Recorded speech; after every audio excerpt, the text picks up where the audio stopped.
Hello, vous allez découvrir un nouveau format sur cette chaîne. En effet, il y en a pas mal d'entre vous qui me suivent, qui adorent les figurines.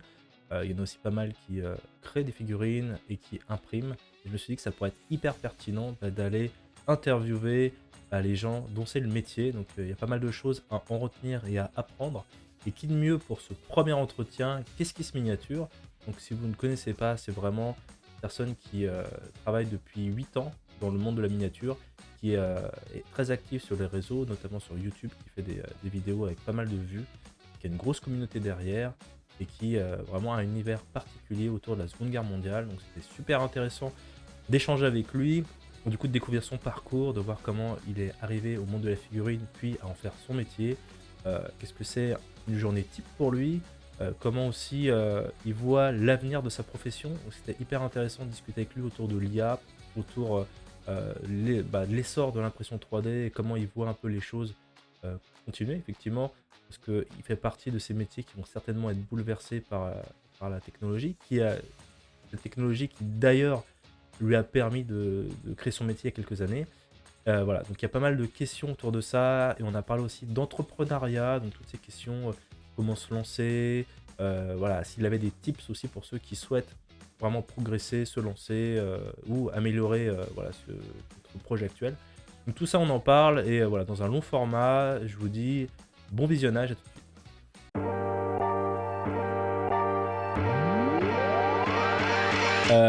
En fait, quand j'ai commencé l'impression 3D, j'ai regardé un petit peu des tutos sur YouTube, tout ça, et je suis très vite tombé sur ta chaîne. J'ai vu que tu faisais des figurines, que tu avais une grosse communauté, que, bah, tu en vivais tout simplement aussi. Et c'est vrai que c'est une orientation que j'ai envie de donner aussi un peu à ma chaîne. Il y a pas mal de gens qui sont intéressés par la création, par les figurines, tout ça. Et je trouvais ça super intéressant, bah, d'aller parler à quelqu'un, bah, qui en vit, qui fait ça, qui est vraiment dans le quotidien, qui fait ça depuis, pas mal d'années. Donc je me suis dit que ça pourrait être intéressant de voir ton parcours. Donc je vais te questionner un petit peu sur, comment tu as fait pour en arriver là, par où tu es passé. Et puis, ensuite dans un deuxième temps, voilà, j'aimerais bien évoquer des sujets avec toi, notamment, comment tu vois un peu, alors on avait déjà eu un petit échange tous les 2, 15-20 minutes, sur l'impression 3D un peu. Tu as fait aussi, une vidéo sur l'IA qui m'a particulièrement marqué, donc j'aurais envie de voir ça avec toi aussi. Parce que c'est quand même quelque chose qui est un peu game changer dans, voilà, dans pas mal de domaines, et la 3D notamment est vachement impactée. Je pense aussi à mon métier d'illustrateur avant, qui est pas mal impacté par Midjourney déjà. M'étonne. Donc voilà, ça fait pas mal de sujets, donc bah, je te remercie par avance. Et Bah, puis, merci à toi, c'est un plaisir. ah bah, c'est cool. Et bah, première question assez large, mais bah, comment t'es devenu, figuriniste, et qu'est-ce que t'as, voilà, c'est quoi un peu ton parcours? Est-ce que tu peux me raconter ça?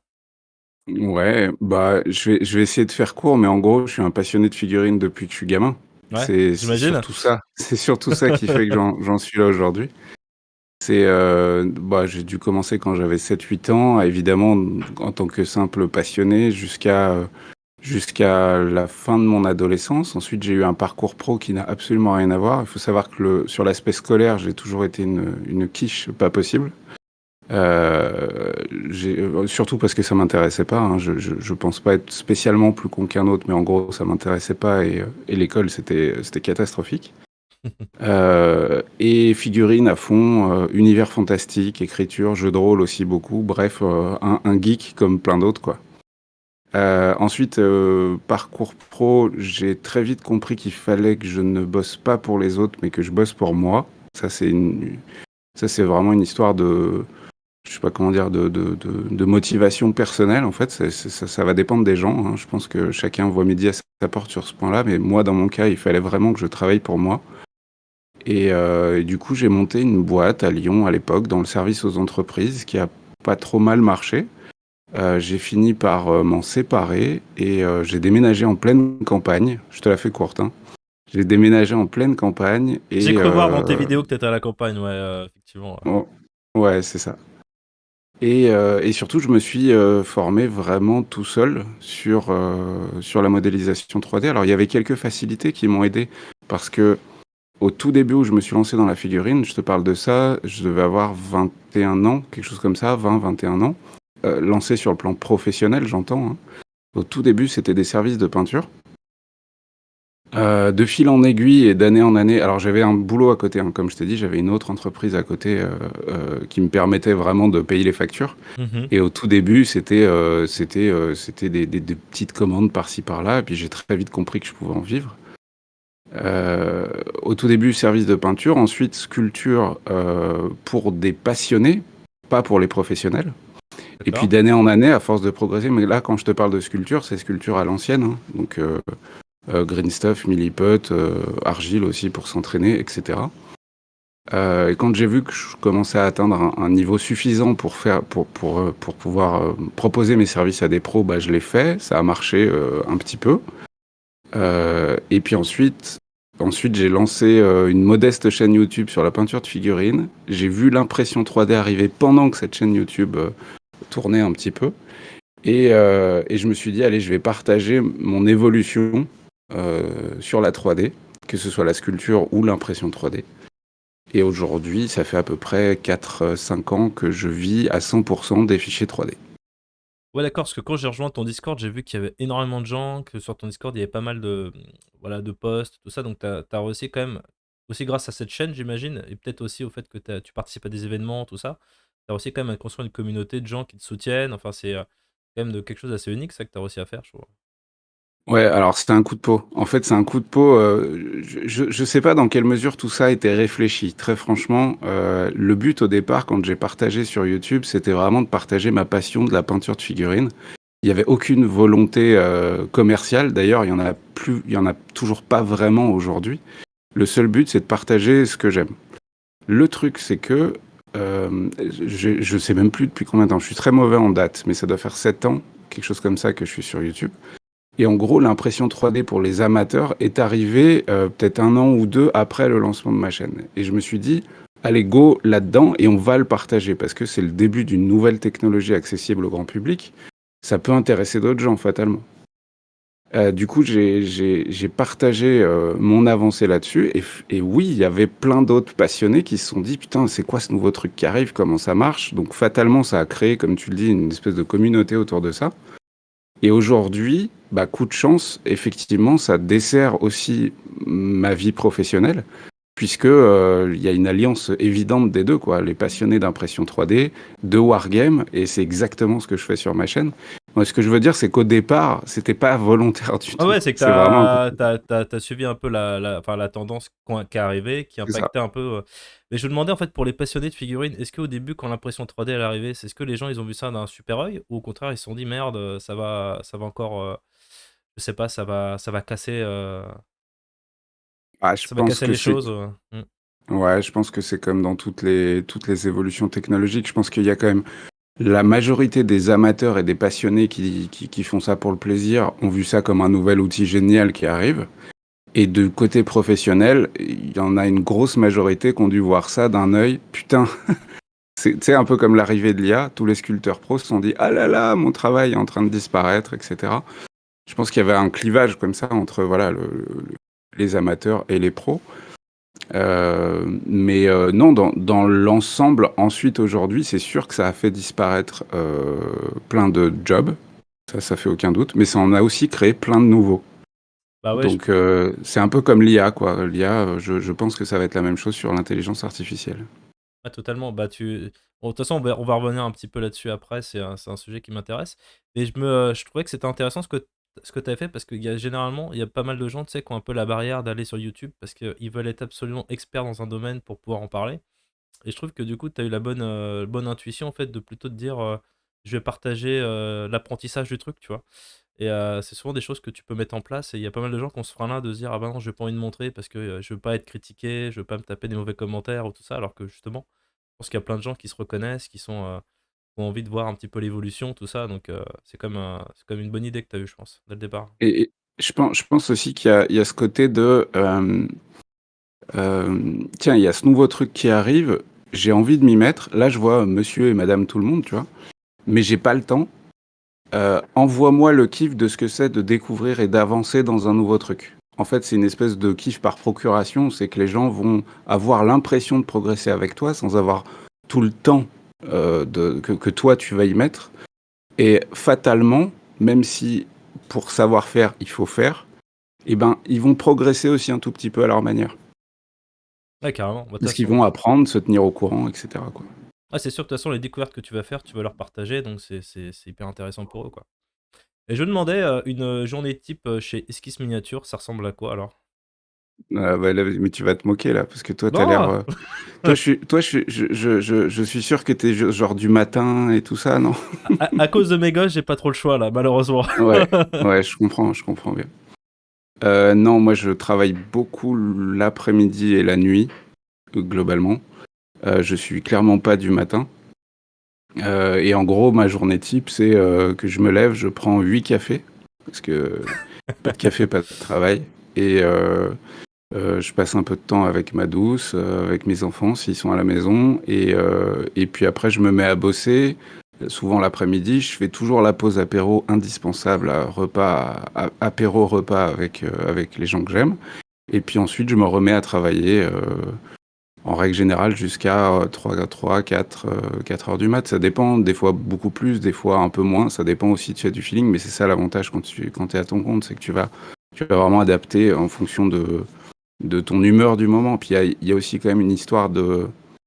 Le terme inspiration est mal choisi parce que c'est pas tellement ça, mais on va pas se mentir, il y a quand même des fois où t'as un truc à faire et ça veut pas, quoi. La sculpture, t'arrives pas à avancer comme tu veux sur tel ou tel projet. Donc dans ces cas-là, soit tu passes à autre chose, soit tu dis, bon allez, break, c'est pas la peine d'insister, parce qu'il y a rien de productif dans ce que je suis en train de faire. Donc, pause. Mais ouais, globalement, je travaille la nuit. Bah, C'est pour ça que les matins, je pose pas beaucoup. c'est de beaux horaires quand même, parce que même si tu te lèves tard, bah, potentiellement, je sais pas, 10 ou 11 heures, si tu te couches à 5 heures du mat, ça te fait quand même un c'est presque comme le premier ministre, quoi, hein.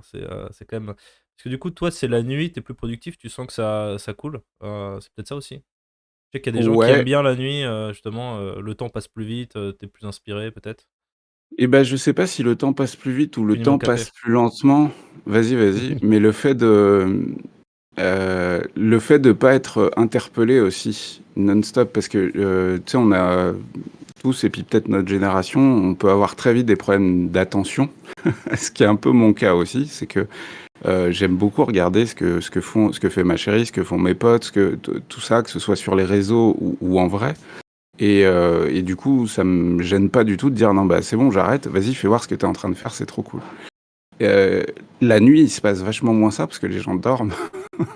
Et du coup, la nuit, Les j'ai enfants dorment. l'impression d'être. Ouais, c'est ça, c'est ça. J'ai l'impression d'être dans ma bulle et, euh, et j'ai l'impression d'être beaucoup plus productif entre minuit et 4 heures du mat. J'ai l'impression qu'en 4 heures, je fais 12 heures de taf, tu vois. Bah, Si je devais faire la même chose la journée, ça donnerait ça. Bah, tu vois, je pense que tu es beaucoup plus productif que moi. Moi, je vois que j'essaie plutôt de travailler le matin. Je trouve que ça marche un peu mieux. Par contre, après, l'après-midi, je commence à avoir voilà, l'attention qui s'en va. J'ai du mal, en fait, à me tenir, tu sais, à me faire un planning où vraiment je vais me dire, là, le matin, je fais ça, l'après-midi, je fais ça. Parce qu'à chaque fois, ça, il y a une vidéo Ouais. YouTube qui sort, je vais regarder. Ensuite, merde, il fallait que j'envoie un devis et puis machin. Et en fait, finalement, des fois, ça peut.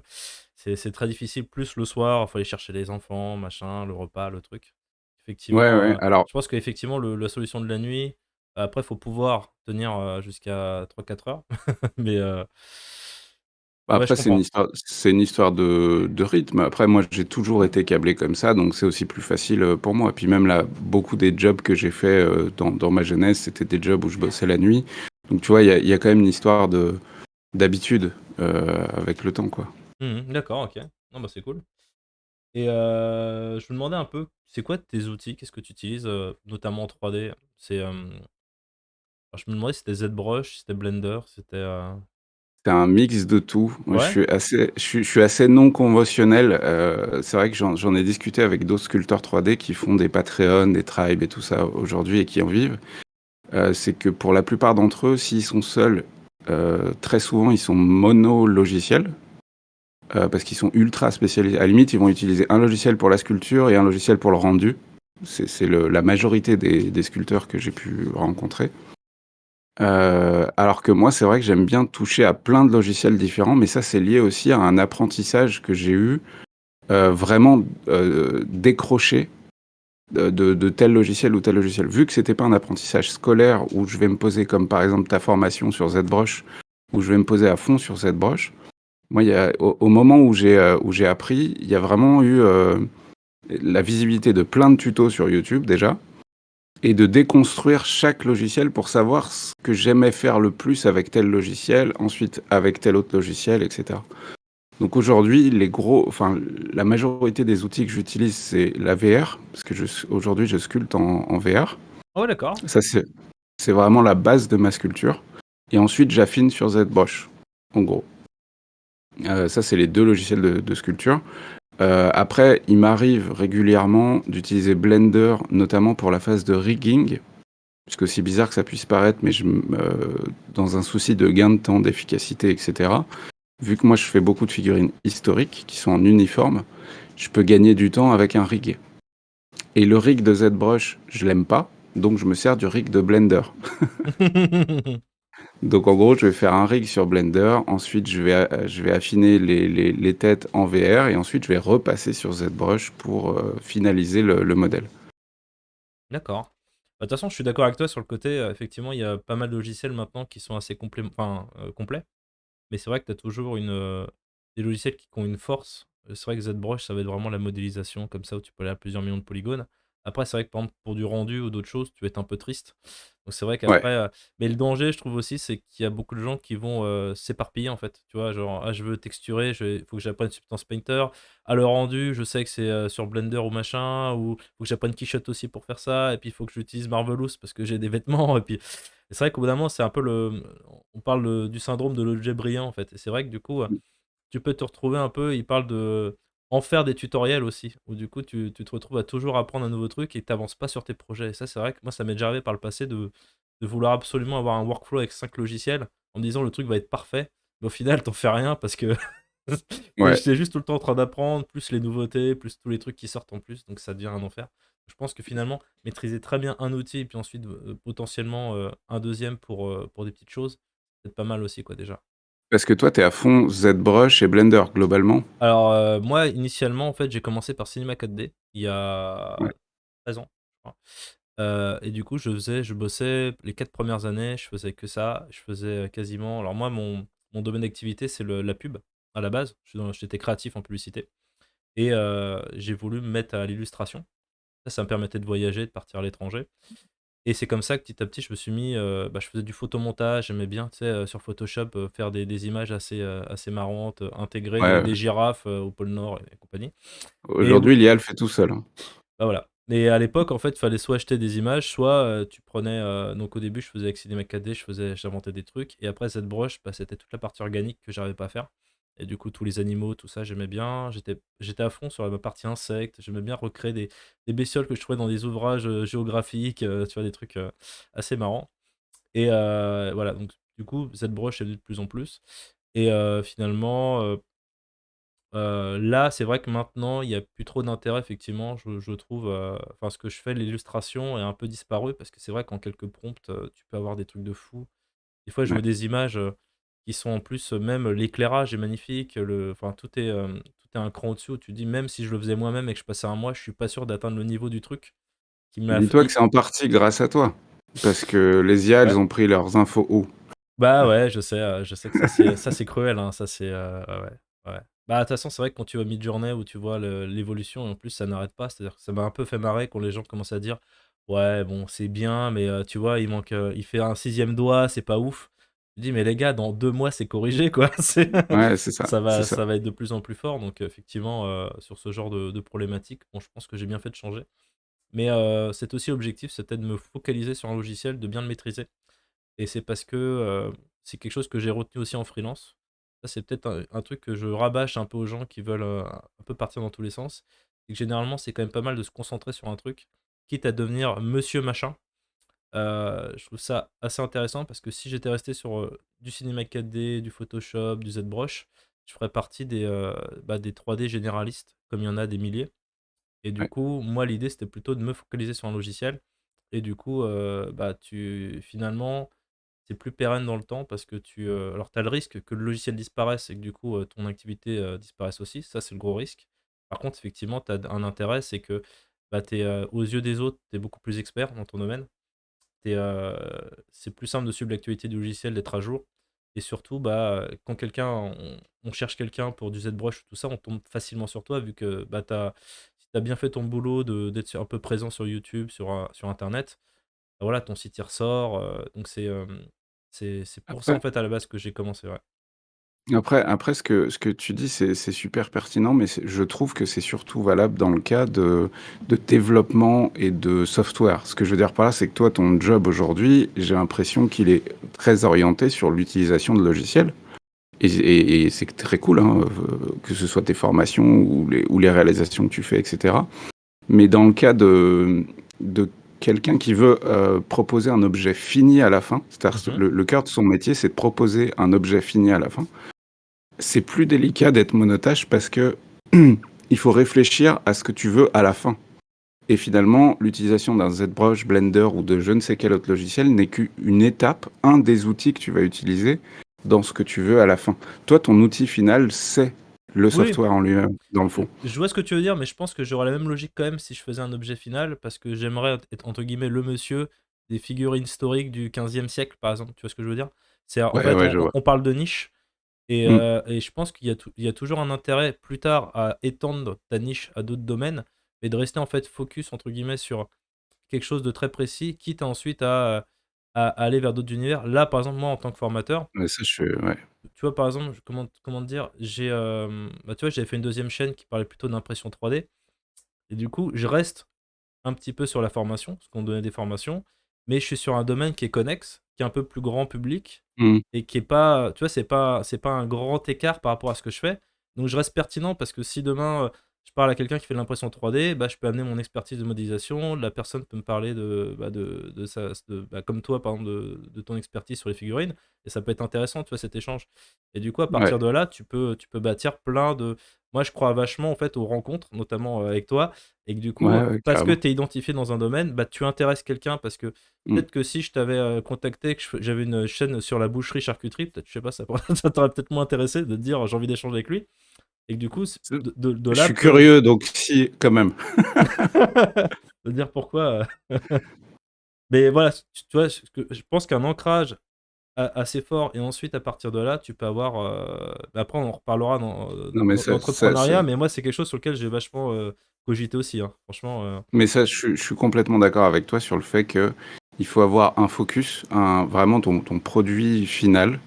Dans le sens où, moi, par exemple, quand j'ai commencé les Patreon, Tipeee et Tribe, donc les choses qui me font vivre aujourd'hui, c'était la Seconde Guerre mondiale historique. Donc, tu vois, c'est très niché, c'est très ciblé, quoi.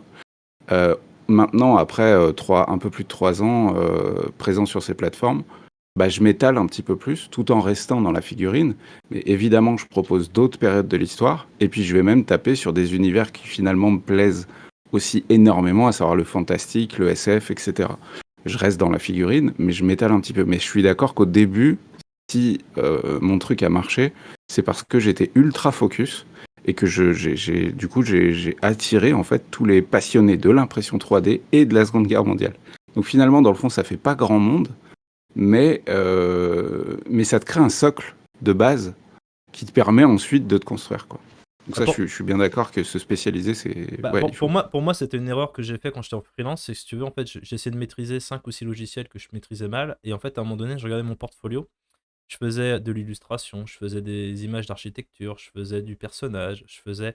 Parce qu'en fait, j'étais persuadé, il faut que je propose un maximum, un éventail incroyable pour que j'ai le plus de sollicitations. Sinon, je vais pas pouvoir Ouais. en vivre. Et qu'est-ce qui se passait? Les gens me contactaient et me demandaient des choses que je n'étais pas capable de réaliser parce que s'ils venaient pour de l'architecture, je maîtrisais mal le sujet, j'avais pas les notions. S'ils venaient pour des personnages, mais en fait, j'ai pas assez travaillé de personnages. Il faudrait que j'en fasse 8 heures par jour pendant des mois pour travailler pour Pixar. Et en fait, à chaque fois, en fait, finalement, je me loupais parce que j'étais trop ouvert. Et finalement, de restreindre sa fenêtre, ce qui est complètement contre-intuitif, de dire pourquoi se résumer à un logiciel ou juste une compétence, du coup, ça fait que, tu vois, maintenant, je fais une formation pour une école. Ils sont venus me voir, je les ai même pas contactés. J'ai des sollicitations comme ça parce que du coup, les gens me trouvent sur Internet ou parce que. Et c'est des choses, en fait, et sur le coup, en plus, l'intérêt, c'est que ils viennent te voir et tu sais faire parce que vraiment, t'as mis ton truc comme ça, même si tu fais d'autres choses à côté, mais vraiment, ils viennent te chercher sur le cœur de ce que tu sais faire et du coup, tu sais le faire. Et du coup, ça fait gagner du temps pour tout le monde, quoi. Mais tu vois, ça, je trouve que tu vas peut-être me considérer comme un vieux con. Je sais pas quel âge tu as, Je viens mais je d'avoir trouve que 40. eh ben, tu vois, j'y vais moi tout droit dans Ah quelques bah je suis mois. plus vieux con que toi, tu vois. C'est ça. Mais alors, je sais pas ce que tu en penses du coup, mais cette manière de penser à restreindre tes propositions pour en fait être le spécialiste de, c'est quelque chose de, comme tu l'as dit, très contre-intuitif et qui était quasiment impossible avant Internet. Je suis d'accord, Moi, je suis d'accord. j'ai bossé très jeune et en bossant très jeune, il fallait que je sois multitâche. Tu vois, quand tu vas faire de l'intérim ou les marchés ou ce genre de choses, faut savoir vendre sur les marchés, mais il faut aussi savoir déplier le parasol, installer les caisses, Ouais, j'étais longtemps faire la salarié, compta. ouais, j'étais longtemps salarié, même il y a un an, j'étais encore salarié d'une boîte. Effectivement, les compétences santé, où il faut que tu sois fort, mais dans plein de domaines, pour pas Exactement, ouais. forcément un salaire plus ouf, c'est juste pour être Ouais, embauché. c'est ça. Mais c'est vrai qu'à son compte, bah, effectivement, il faut que, je sais pas, demain, tu apprends le développement informatique. Si tu tombes Mm. sur la chaîne d'un gars qui est comme Udemy, qui a un catalogue de 50 technos, où il y a le mec, tu veux juste apprendre, je sais pas, JavaScript, et le mec, c'est la chaîne sur JavaScript, bah, t'as plus tendance. On parle souvent même des photographes, les photographes qui font 50 trucs, et celui qui fait que des photos de bébé. Si Ouais, tu veux faire un shooting de bébé, tu vas aller voir lui. Tu vas pas aller voir le mec qui fait de tout. Parce que c'est juste. C'est comme un album. Tu vas acheter un album, je sais pas, le prochain CDC. Si t'as du hip-hop en première, si t'as des différentes musiques, bien ça va te sûr, paraître chelou, tu vois. Donc c'est vrai bien sûr. que ça rassure les gens, même si ça peut être un crève-cœur pour certains de se dire je peux pas tout proposer, mais je pense que c'est l'erreur aussi de trop proposer. Mais une fois que tu es assis, que tu commences à faire tes collaborations, tu commences à ouvrir ton cercle, là, je pense après, tu peux aller chercher. Et d'ailleurs, j'ai une question parce que tu as dit que tu parlais que Patreon, ça faisait partie de tes revenus. Donc toi, en fait, c'est principalement sur de l'abonnement, sur de la fidélisation avec Patreon que c'est on va dire, ta source de revenus C'est ça. principale. Ouais. Ouais, aujourd'hui, c'est mon salaire. En fait, c'est le fait d'avoir permis à des gens de payer vraiment pas cher tous les mois pour obtenir beaucoup. Et en gros, c'est quasiment eux qui m'ont construit sur le plan professionnel. C'est-à-dire que au début, je savais pas trop comment fonctionner, et au début, je me suis dit, bah, je vais mettre ça en vente sur les différentes plateformes de fichiers 3D. Je me suis très vite rendu compte que déjà, sans des rendus qui déboîtent, c'est compliqué. Au-delà de ça, il y a des mastodontes de la conception 3D ou de la sculpture 3D qui, eux, ont plusieurs personnes dans l'équipe. Et du coup, tu as un spécialiste rendu, un spécialiste marketing, un spécialiste sculpture. Et du coup, ça marche. Mais quand tu es tout seul, c'est très compliqué. Et du coup, je me suis dit, bon, déjà, je vais trouver une niche. Donc, moi, c'était la Seconde Guerre mondiale, quelque chose qui m'a toujours beaucoup plu. J'ai commencé les figurines avec cette période de l'histoire. Et puis ensuite, je me suis dit, bah, je vais leur fournir beaucoup pour pas cher. Parce que là, aujourd'hui, c'est 8 euros par mois, dans lequel tu as un pack 3D qui en vaut, une fois vendu à l'unité, pas loin de 80. Donc, c'est super intéressant pour eux. Et c'est super intéressant pour moi. Ce genre de Patreon, Tipeee et Tribe, c'est vraiment des plateformes que je trouve encore aujourd'hui gagnant-gagnant des deux côtés. Aussi bien pour le passionné amateur qui va mettre finalement pas grand-chose, c'est le prix d'un magazine, hein. 8 euros, c'est le prix c'est le prix de pas grand-chose aujourd'hui, d'ailleurs. Qui va finalement mettre pas grand-chose dans un truc très niché, je suis d'accord, mais s'il est passionné, normalement, il va être content. Et puis côté créateur, c'est génial parce que tu t'assures enfin, tu t'assures. Tout est relatif. Après, on sait que sur le plan professionnel, quand tu es à ton compte, tout peut s'arrêter comme ça très très vite.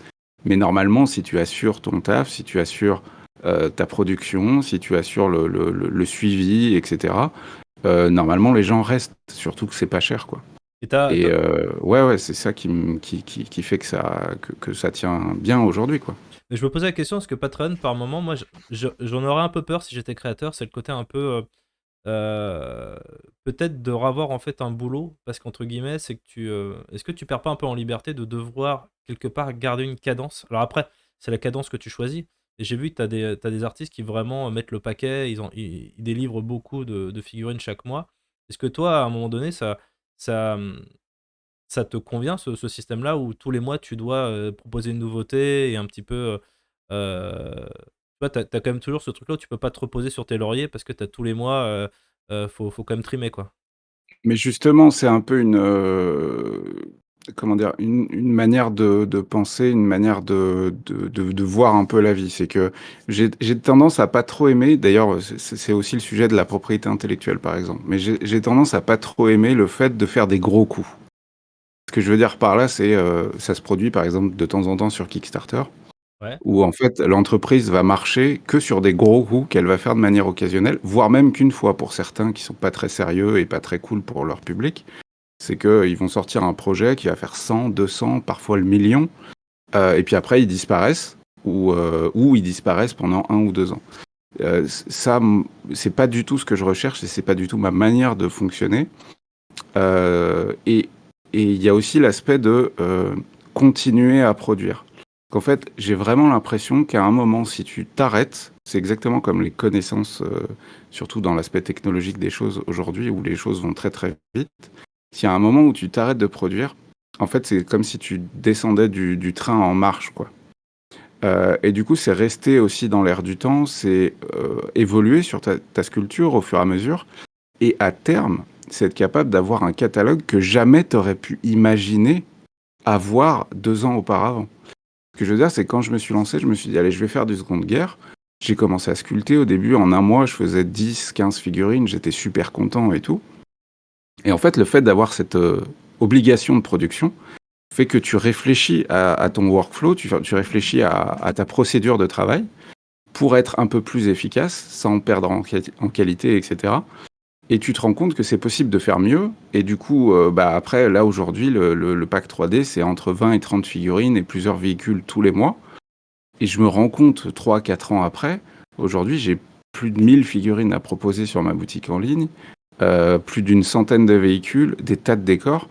Donc, ouais, ça peut être un peu une pression. Il y a des moments où j'ai pas envie.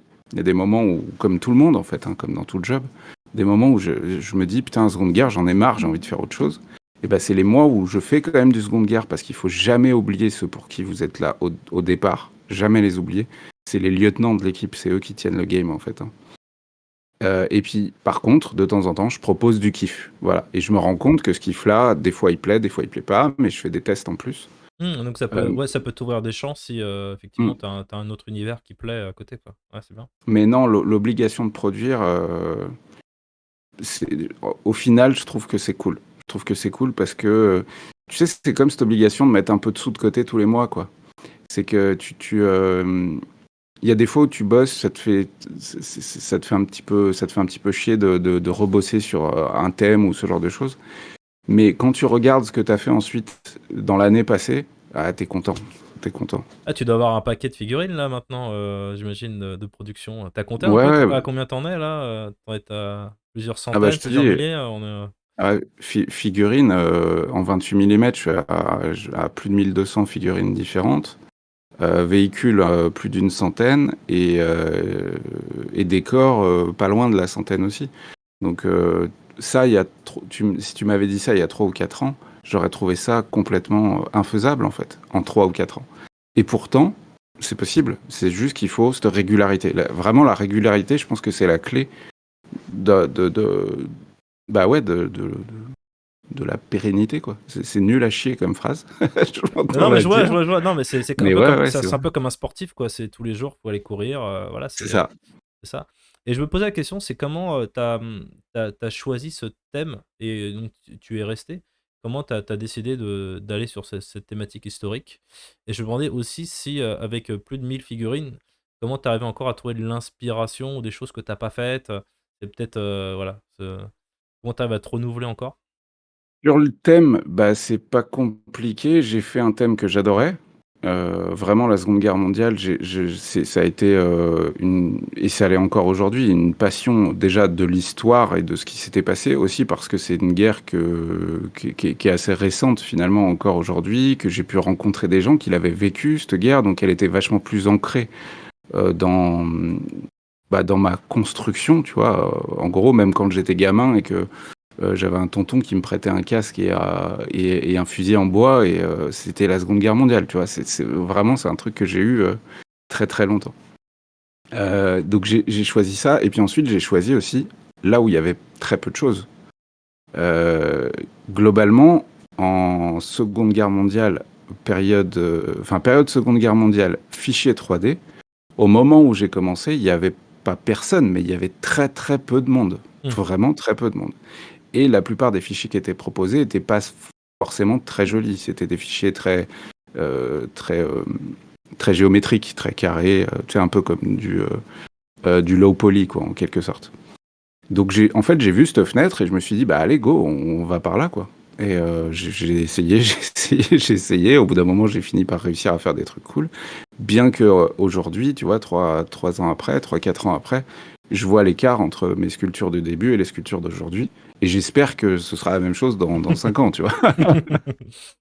Et je me posais une question parce que tu parlais des équipes qui ont de la modélisation, du rendu et tout ça. Et ça t'a jamais titillé de peut-être t'associer avec quelqu'un pour voilà, multiplier peut-être du marketing, des rendus, tout ça Plein de fois, mais euh, c'est extrêmement compliqué parce que je suis pas quelqu'un qui travaille en équipe. Après, il y a des choses dont il faut savoir se rendre compte. Les seules personnes avec qui j'arrive à travailler en équipe, c'est des gens que je connais sur le bout des doigts et qui me connaissent sur le bout des doigts. Donc ça va être ma femme, à la limite mes meilleurs potes, quelques membres de ma famille, et c'est à peu près tout. Il y a vraiment, à mon sens, hein, une histoire de confiance au-delà de l'aspect professionnel qui est vraiment importante déjà pour ça. Et puis ensuite, je trouve qu'en France, quand même, globalement, c'est compliqué financièrement de monter une boîte de grosse envergure, parce que tu as toujours ce fossé entre le statut du petit auto-entrepreneur comme je le suis aujourd'hui, et Oui, ensuite le USA, avec les etc. charges à 50% et tout. Ouais. Ouais, il y a un fossé financier qui fait que si tu veux pouvoir embaucher du monde, il faut pas multiplier simplement ton chiffre d'affaires par deux, quoi. Hmm. Il faut le Ouais, bah, multiplier par plutôt 4 par par 5, 5. ouais. Ouais, 5 globalement, c'est ça. Et du coup, c'est chaud. Du coup, c'est chaud. Et puis après, vu que je travaille de manière décousue, c'est compliqué de travailler avec d'autres personnes. Parce que tu vois, si demain, je dis n'importe quoi, hein, mais si demain on se met à bosser ensemble, toi t'es du matin, moi je suis de la nuit, on se voit jamais. Donc comment on fait pour avancer? Tu vois, il y a plein de choses qui rentrent en ligne de compte. Ouais, ça peut être pas Et mal parce puis, que du coup, t'as une boîte qui tourne toute la journée. c'est ça, c'est ça, c'est ça. Puis après, il y a une histoire quand même aussi de tranquillité d'esprit. Ça Hmm. fait aucun doute. C'est que moi, globalement, dans ce que j'aime faire dans la vie, c'est des choses qui m'émancipent au sens large du terme. Que ce soit arrêter l'école très tôt, être libre du coup de pouvoir travailler où j'ai envie, et puis après très vite me mettre à mon compte, donc ne plus avoir de boss. Aujourd'hui, c'est vivre à la campagne et c'est chercher, alors on le fait pas autant qu'on voudrait, mais chercher à être autonome sur pas mal de choses, que ce soit la flotte, l'électricité, ce genre de choses. L'émancipation, pour moi, c'est vraiment un truc très important pour être heureux, en tout cas, enfin, à titre perso, quoi. Et du coup, bosser avec des gens, je sais plus dans quelle série il y a ça, mais la clé de la liberté, c'est de bosser pour personne et de faire travailler personne. Je crois que c'est dans Camelot. Je crois que c'est dans Camelot. Mais c'est une phrase con, mais je lui trouve une part de vérité, ouais. Mais Ouais. je peux comprendre parce que j'ai fait des métiers un peu créatifs et en fait, tu te rends compte, tu rentres dans des boîtes et on te paye pour apporter cette plus-value et finalement, Mm. on discute tous tes choix. C'est des gens qui ne sont pas, qui n'ont pas un côté artistique qui vont faire juger et choisir, voire te faire modifier les choses. Et c'est vrai que c'est quelque chose d'assez frustrant. Donc effectivement, les créateurs, c'est autant être seul dans sa barque, je pense, à moins effectivement de vouloir créer une société, mais là, tu es vraiment dans un délire, tu veux monter quelque chose d'assez solide sur du long terme, et limite, peut-être que ton statut de créateur passera en second plan et tu devrais gérer les autres, tout ça, et c'est effectivement, moi, je m'en sentirais pas capable forcément de devenir patron, entre guillemets, ou Tu, tu vois, après, tu, il faut. tu- Ouais, tu vois, justement, sur ce que tu viens de dire, c'est super pertinent. C'est que je me suis déjà vraiment beaucoup renseigné sur passer en EURL ou SARL ou SASU, enfin bref, un autre statut qui me permettrait d'embaucher du monde, etc. Et je me suis rendu compte que, allez, entre 30 et 50% du temps de travail que j'ai aujourd'hui devrait passer sur de l'administratif, de la gestion de personnel, de la gestion de projet, de la gestion de PowerPoint ou de PDF dont je déteste, du Excel et tout le bordel.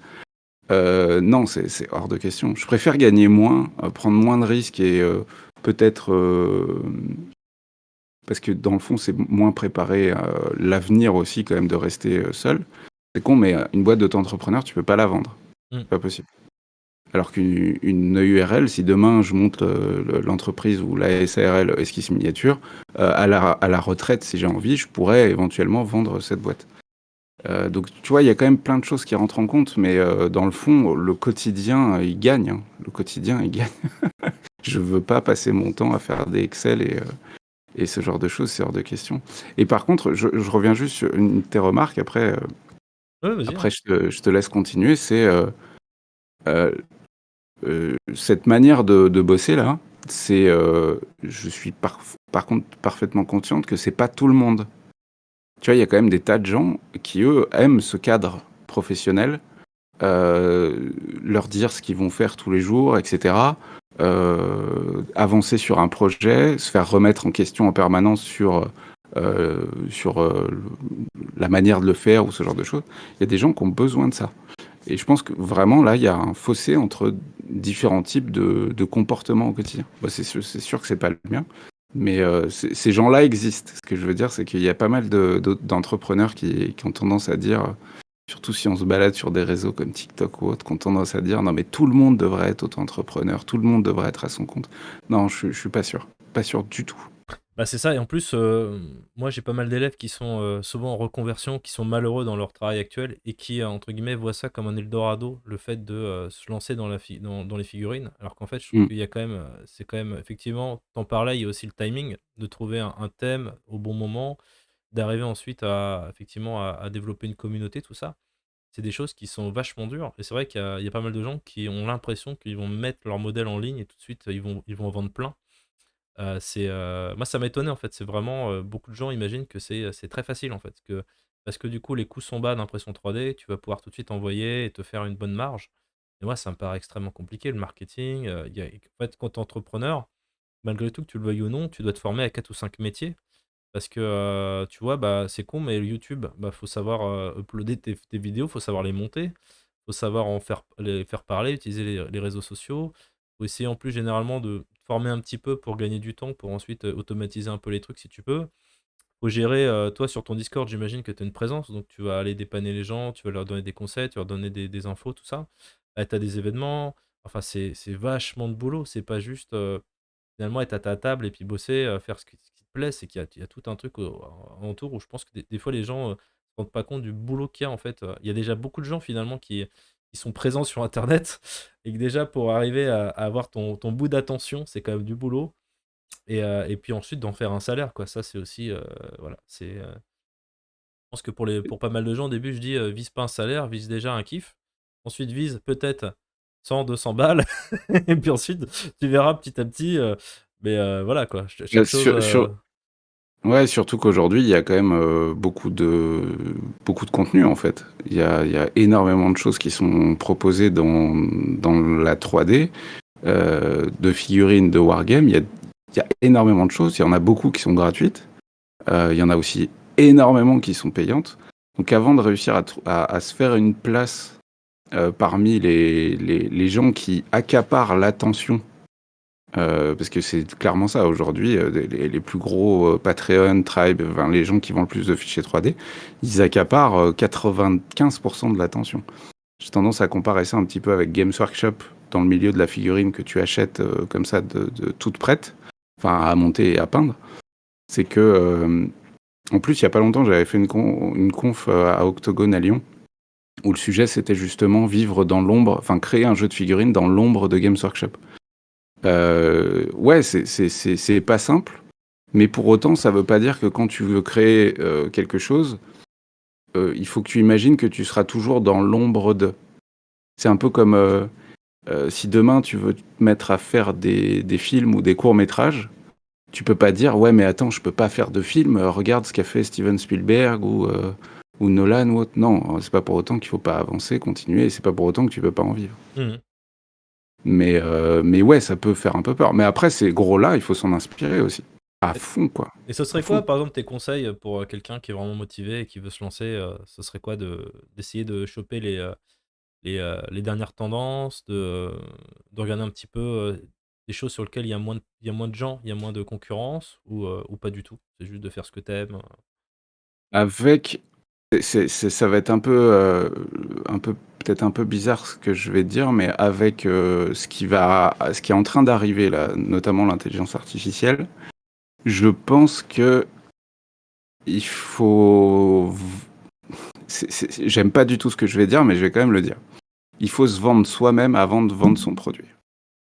Je OK. pense qu'aujourd'hui, la clé de la réussite sur le moyen long terme, c'est qu'en fait, tu vas vendre, OK, tes fichiers 3D, tes personnages, et cetera.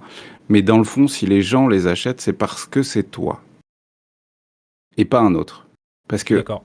Mmh. tu pourras jamais sculpter aussi, enfin, il y aura toujours meilleur que toi en sculpture. Toujours.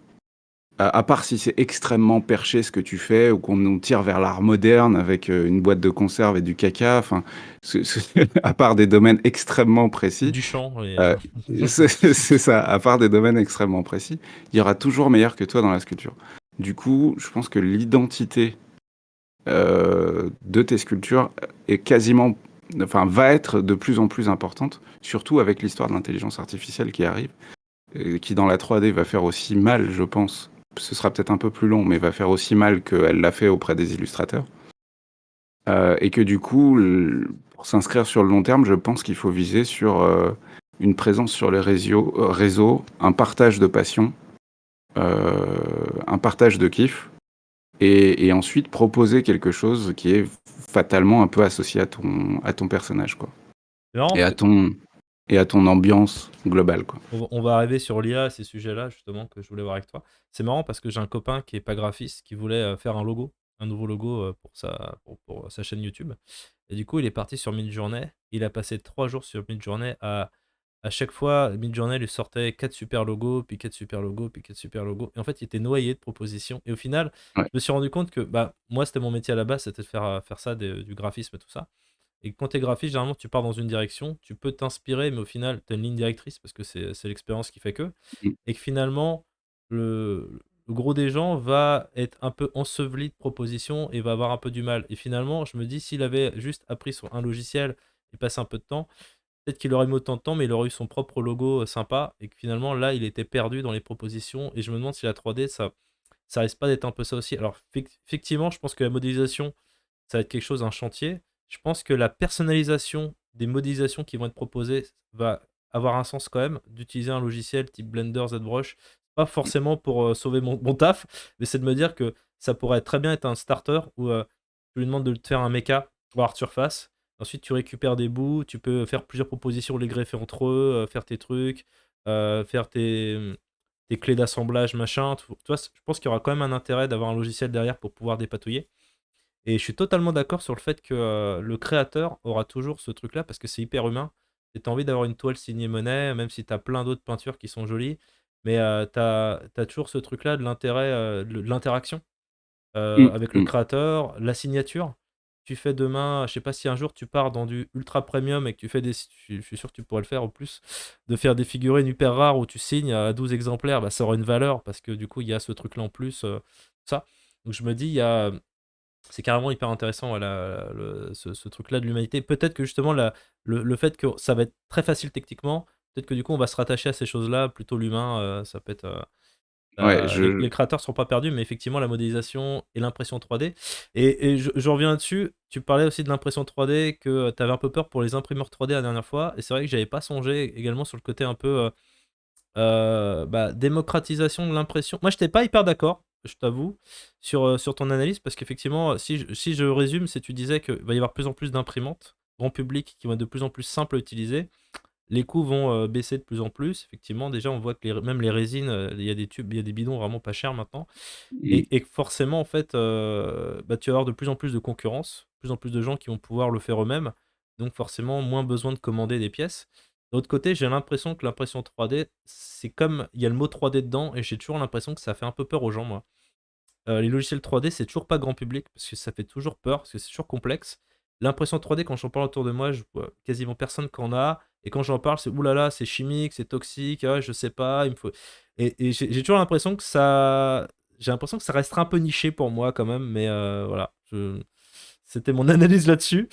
Non, je suis d'accord. Après, ma vision sur l'impression 3D, c'est que déjà, je pense que soit il va y avoir un gros up sur les imprimantes 3D résine, sur le plan technique, qui vont les rendre extrêmement simples d'utilisation. Et là, je pense au post-traitement, en fait. Mhm.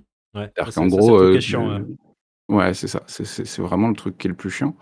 Soit il va y avoir un encore très gros up sur les imprimantes FDM et on se passera littéralement des imprimantes résine. Parce qu'en plus, la résine, c'est dégueulasse. C'est dégueulasse pour l'environnement, c'est dégueulasse à respirer, c'est dégueulasse à même mettre sur la peau. Enfin, c'est vraiment un produit clairement pas bon, quoi. Hmm. Alors que le PLA, acide polylactique, on est sur quelque chose d'un peu plus respectueux de l'environnement. C'est encore pas la folie, mais c'est déjà ça de prix. C'est 10 fois moins toxique. On sait comment très facilement recycler le PLA, chose qui n'est pas du tout le cas pour la résine.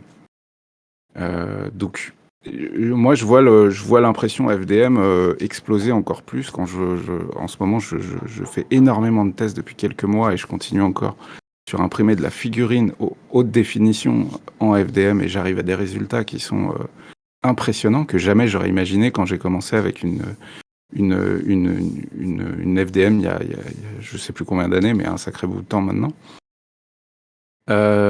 Si En ce moment, je parle beaucoup de la marque Bamboo Lab. S'ils arrivent à nous faire quelque chose d'encore plus intuitif sans le passage sur l'ordinateur, par exemple, c'est-à-dire que vraiment, tu vas être connecté avec ton smartphone ou même sur l'écran de la machine, tu n'as plus du tout besoin de passer par l'ordinateur. Je pense qu'on va se rapprocher de plus en plus vers un outil que beaucoup de gens auront chez eux. Mhm.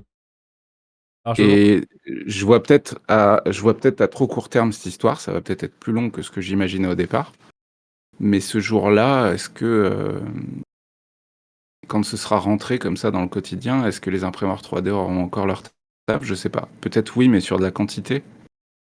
Bah, je pense qu'il y a encore un peu le temps hein, pour eux.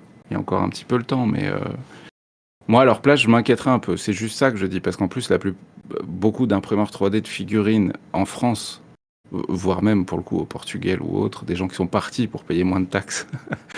Il y en a pas mal que je connais, un petit peu. Et j'adore ce qu'ils font. Ma question n'est pas du tout de remettre en question, tu vois, leur entreprise ou autre. C'est très cool de proposer ce service. C'est juste cette inquiétude qu'ils devraient garder un petit peu en tête, quoi. bah, quand tu vois que finalement tu disais que tu t'y es mis il y a 6-7 ans, c'est quand même un métier jeune finalement, donc que ça Mm. puisse à nouveau pas disparaître, mais être complètement chamboulé, c'est complètement dans l'ordre du possible, hein, de toute façon. Moi, j'étais plus team résine. Toi, je vois que tu es plus team PLA. Après, je comprends totalement les arguments. Pour ceux qui sont, je veux juste résumer pour ceux qui connaissent pas trop l'impression 3D, qui sont peut-être à regarder cette. Je sais pas pourquoi ils regardent cette vidéo-là du coup, mais effectivement, t'as pas mal. Moi, j'avais attendu de. En fait, j'étais en appartement, j'ai attendu d'avoir une maison pour justement pouvoir. Première chose, avoir un local dans lequel je puisse mettre du coup mon alcool, mes résines, tout ça. Donc c'est pour pas que mes enfants puissent y accéder et qu'il n'y ait pas de soucis, je puisse ventiler et compagnie. Effectivement, c'est vrai que l'impression résine, moi, me plaît plus personnellement par rapport, encore aujourd'hui, par rapport à la qualité de la finition. Mhm. Mais par contre, c'est vrai que le post-traitement est chiant. Par contre, c'est vrai qu'il y a quelque chose sur lequel tu vas peut-être avoir du mal à retrouver sur le PLA, c'est la quantité d'impression que tu peux faire, même si les plateaux sont assez petits, généralement, à moins que tu prennes une énorme imprimante.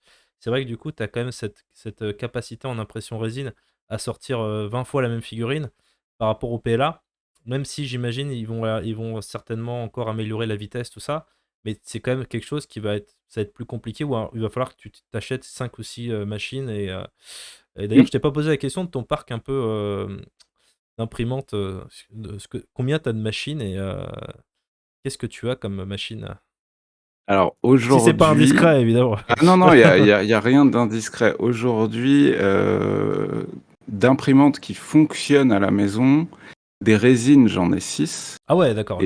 Et des FDM, j'en ai 1, 2, 3, 4, 5, 6, 7, 8. Qui fonctionnent, je veux dire, pour le bien de mon boulot. Ouais, ouais. Mais j'ai eu des périodes où je suis monté à 30, 40, enfin, des trucs qui n'ont aucun sens, tu vois. Et en plus, alors à part au tout début où j'étais full Ender, mais ensuite ça a été que des imprimantes d'une marque, tel modèle, tel modèle. J'avais pas du tout un parc homogène, quoi. Et ça, c'est aussi grâce à YouTube, le fait d'être présent sur YouTube. Beaucoup de fabricants m'envoyaient des machines pour que je les teste, que j'en fasse des vidéos, etc.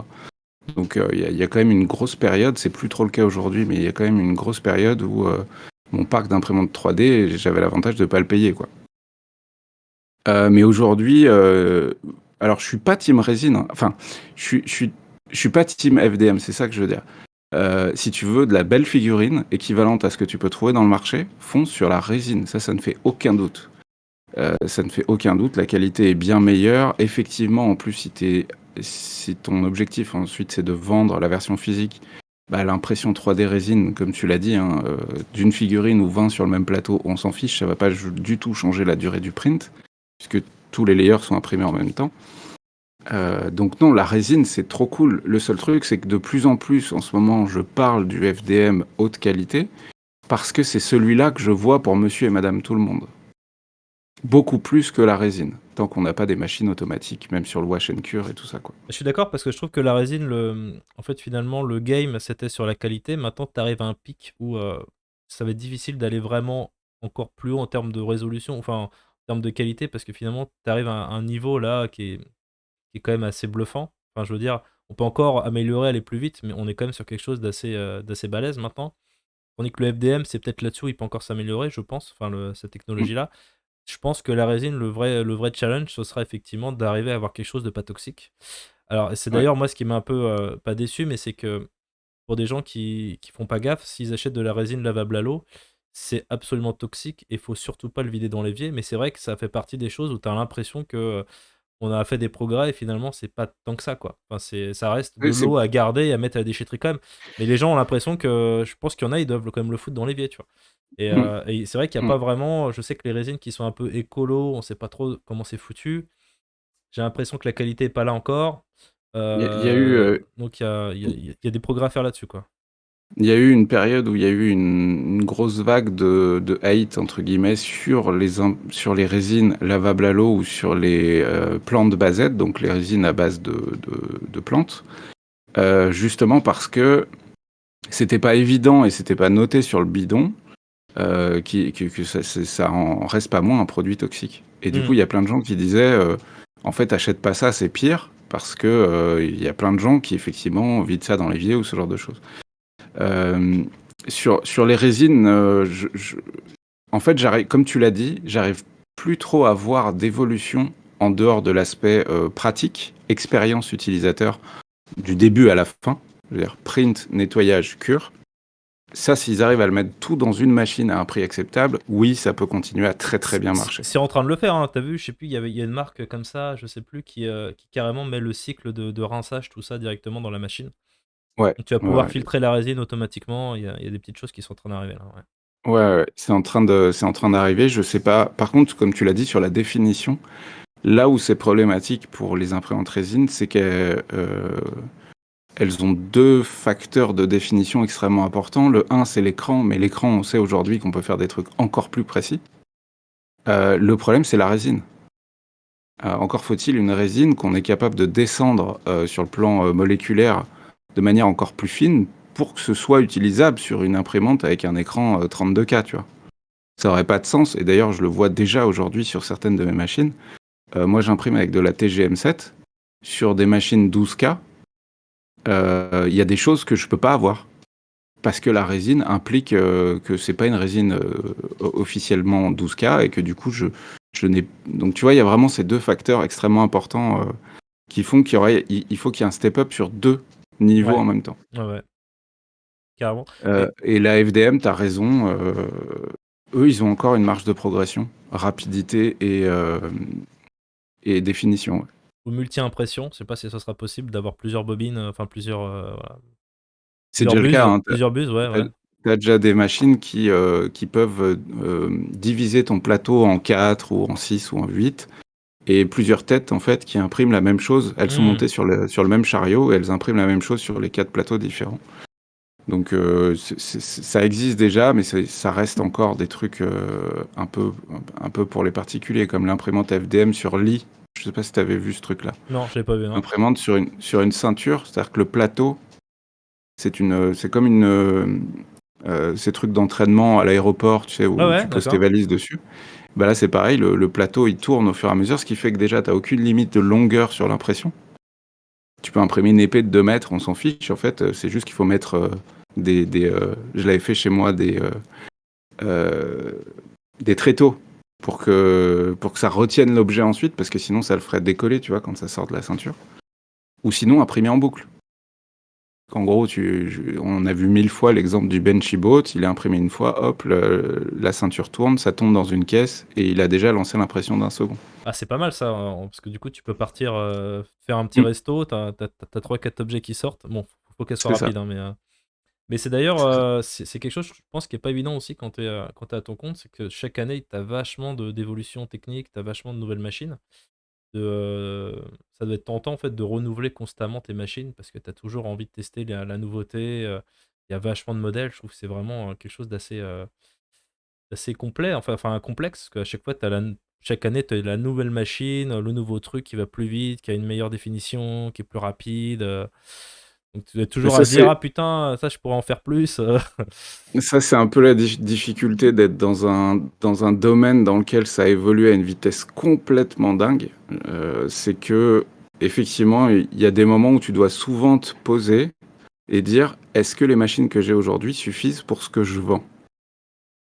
Parce que tu vois, surtout à la période du Covid, là, j'ai eu beaucoup de gens qui m'ont contacté, je veux me mettre à mon compte, etc. Ça a été une remise en question pour pas mal de personnes, j'ai l'impression. Et il y a beaucoup qui me sortaient, moi je veux vendre ça, je veux vendre ça, je veux vendre ça, alors je vais acheter 10 machines pour commencer et tout. Non, en fait. Déjà, commencez tranquille. Et quand une machine vous suffira plus, vous vous poserez la question pour une deuxième. Et quand la deuxième suffira plus, bah, etc. Mais faut pas aller plus vite c'est pas possible d'aller plus vite que le vent. Et surtout, il ne faut pas aller plus vite que le train que vous êtes en train de mettre en marche. Ça sert à rien, c'est de l'investissement potentiellement perdu, etc. Vaut mieux commencer pépère. Et puis sur le maintien du parc, eh ben, il faut réfléchir exactement de la même manière. Aujourd'hui, j'ai des Saturn Ultra 12K. Elles me suffisent amplement pour la production des figurines que je fais et que je vends en version physique. Si demain il y a une 32K qui sort, la première question que je vais me poser, c'est est-ce que j'ai la résine qui va pour? Parce que sinon ça n'a aucun sens. Est-ce qu'elle va me faire gagner suffisamment de temps de print? Parce qu'elle va être plus rapide fatalement. Il y aura une meilleure exposition à la lumière, etc. Donc elle sera peut-être plus rapide. Est-ce que ma machine tourne tout le temps? Déjà, le truc tout bête à se poser avant d'en acheter une nouvelle, c'est ok, putain, il y a la Bamboo qui vient de sortir, j'ai une vieille Sidewinder. La Bamboo, elle imprime 5 fois plus vite que la Sidewinder. Est-ce que je dois acheter la Bamboo? En fait, déjà, est-ce que ta Sidewinder tourne 24 heures sur 24? Si tu la fais tourner 8 heures tous les 3 jours, ben, change pas en fait. Mhm.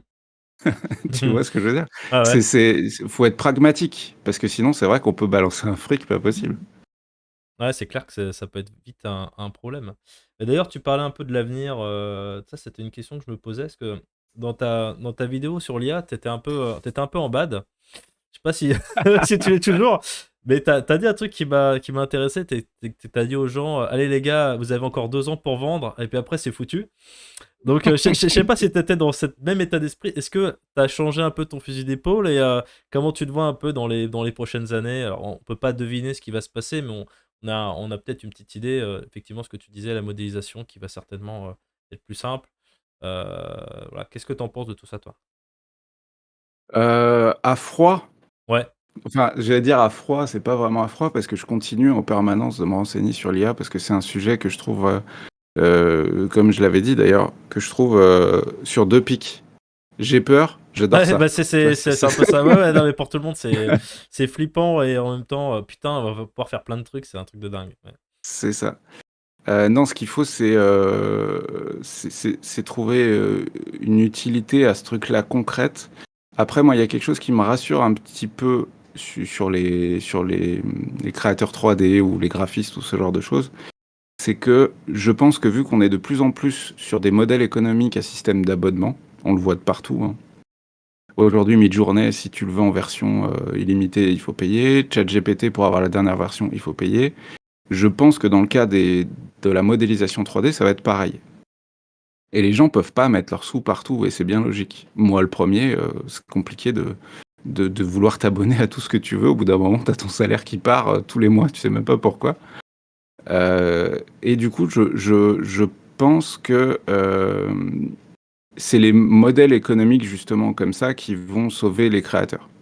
C'est que si ton abonnement est ultra niché, ultra focus sur un thème, et que tu es sûr de contenter les personnes qui sont abonnées à toi grâce à ça, il y a de fortes chances pour que eux ne se posent même pas la question d'aller vers l'intelligence artificielle. Et je pense que c'est ça la problématique que va nous poser surtout l'intelligence artificielle, c'est que le jour où ce sera ultra répandu, beaucoup plus qu'aujourd'hui, quelque chose de très simple, etc., ce qu'on va vendre, c'est déjà, comme je l'ai dit avant, qui on est, mais ensuite on va vendre du temps. Du temps de choix, en fait. On va pas vendre la super sculpture qu'on fait parce que l'IA fera mieux. On va pas. Non, le seul truc qu'on va vendre, c'est, mec, si tu vas sur une IA, tu vas y passer 8 heures à trouver le bon modèle parce qu'on te connaît, tu vas scroller sur 1000 propositions, comme on le fait aujourd'hui sur Netflix, et tu vas rien regarder à la fin.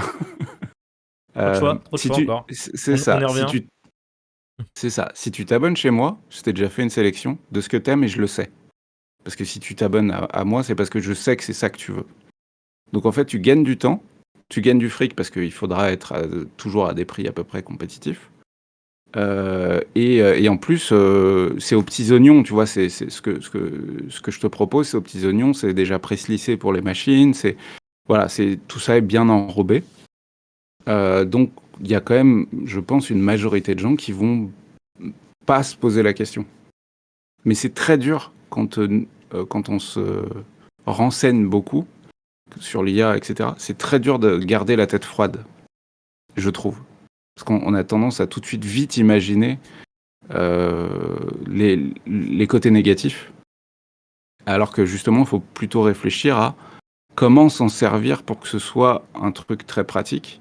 Et peut-être que finalement, notre taf à nous, là je parle de moi, de toi, des créateurs 3D, alors toi, tu es plus dans la formation, donc c'est encore un autre délire, mais ça va peut-être être justement d'être des entonnoirs. Je sais pas si tu vois ce que je veux dire. Des entonnoirs à kiff, c'est-à-dire qu'en gros, ok, moi les gens ils sont chez moi pour de l'historique, bah en fait je vais resserrer comme ça les différents choix que toutes les IA proposent, que moi je sculpte, etc. Pour finalement arriver au vin, à la liqueur de ce que eux ils aiment. Voilà. C'est peut-être ma vision du truc aujourd'hui, quoi. Ouais, je suis d'accord. Et de toute façon, je pense que ça fait le bon move d'avoir une chaîne YouTube parce que c'est exactement ça, la recherche d'authenticité, d'humanité que les gens vont avoir. Bah, c'est du coup, c'est de suivre quelqu'un, de le voir progresser, d'avoir du choix. Donc je pense que c'est ça. Et je voulais savoir un peu sur tes projets futurs. Est-ce que tu as allez, dans les prochaines années, pas forcément, est-ce que tu te vois développer de nouveaux univers? T'as des petites choses comme ça en tête? Alors, t'es pas forcément obligé de me détailler, mais est-ce que t'as déjà des petites choses en tête dans les 2-3 prochaines années? C'est ma dernière question, hein.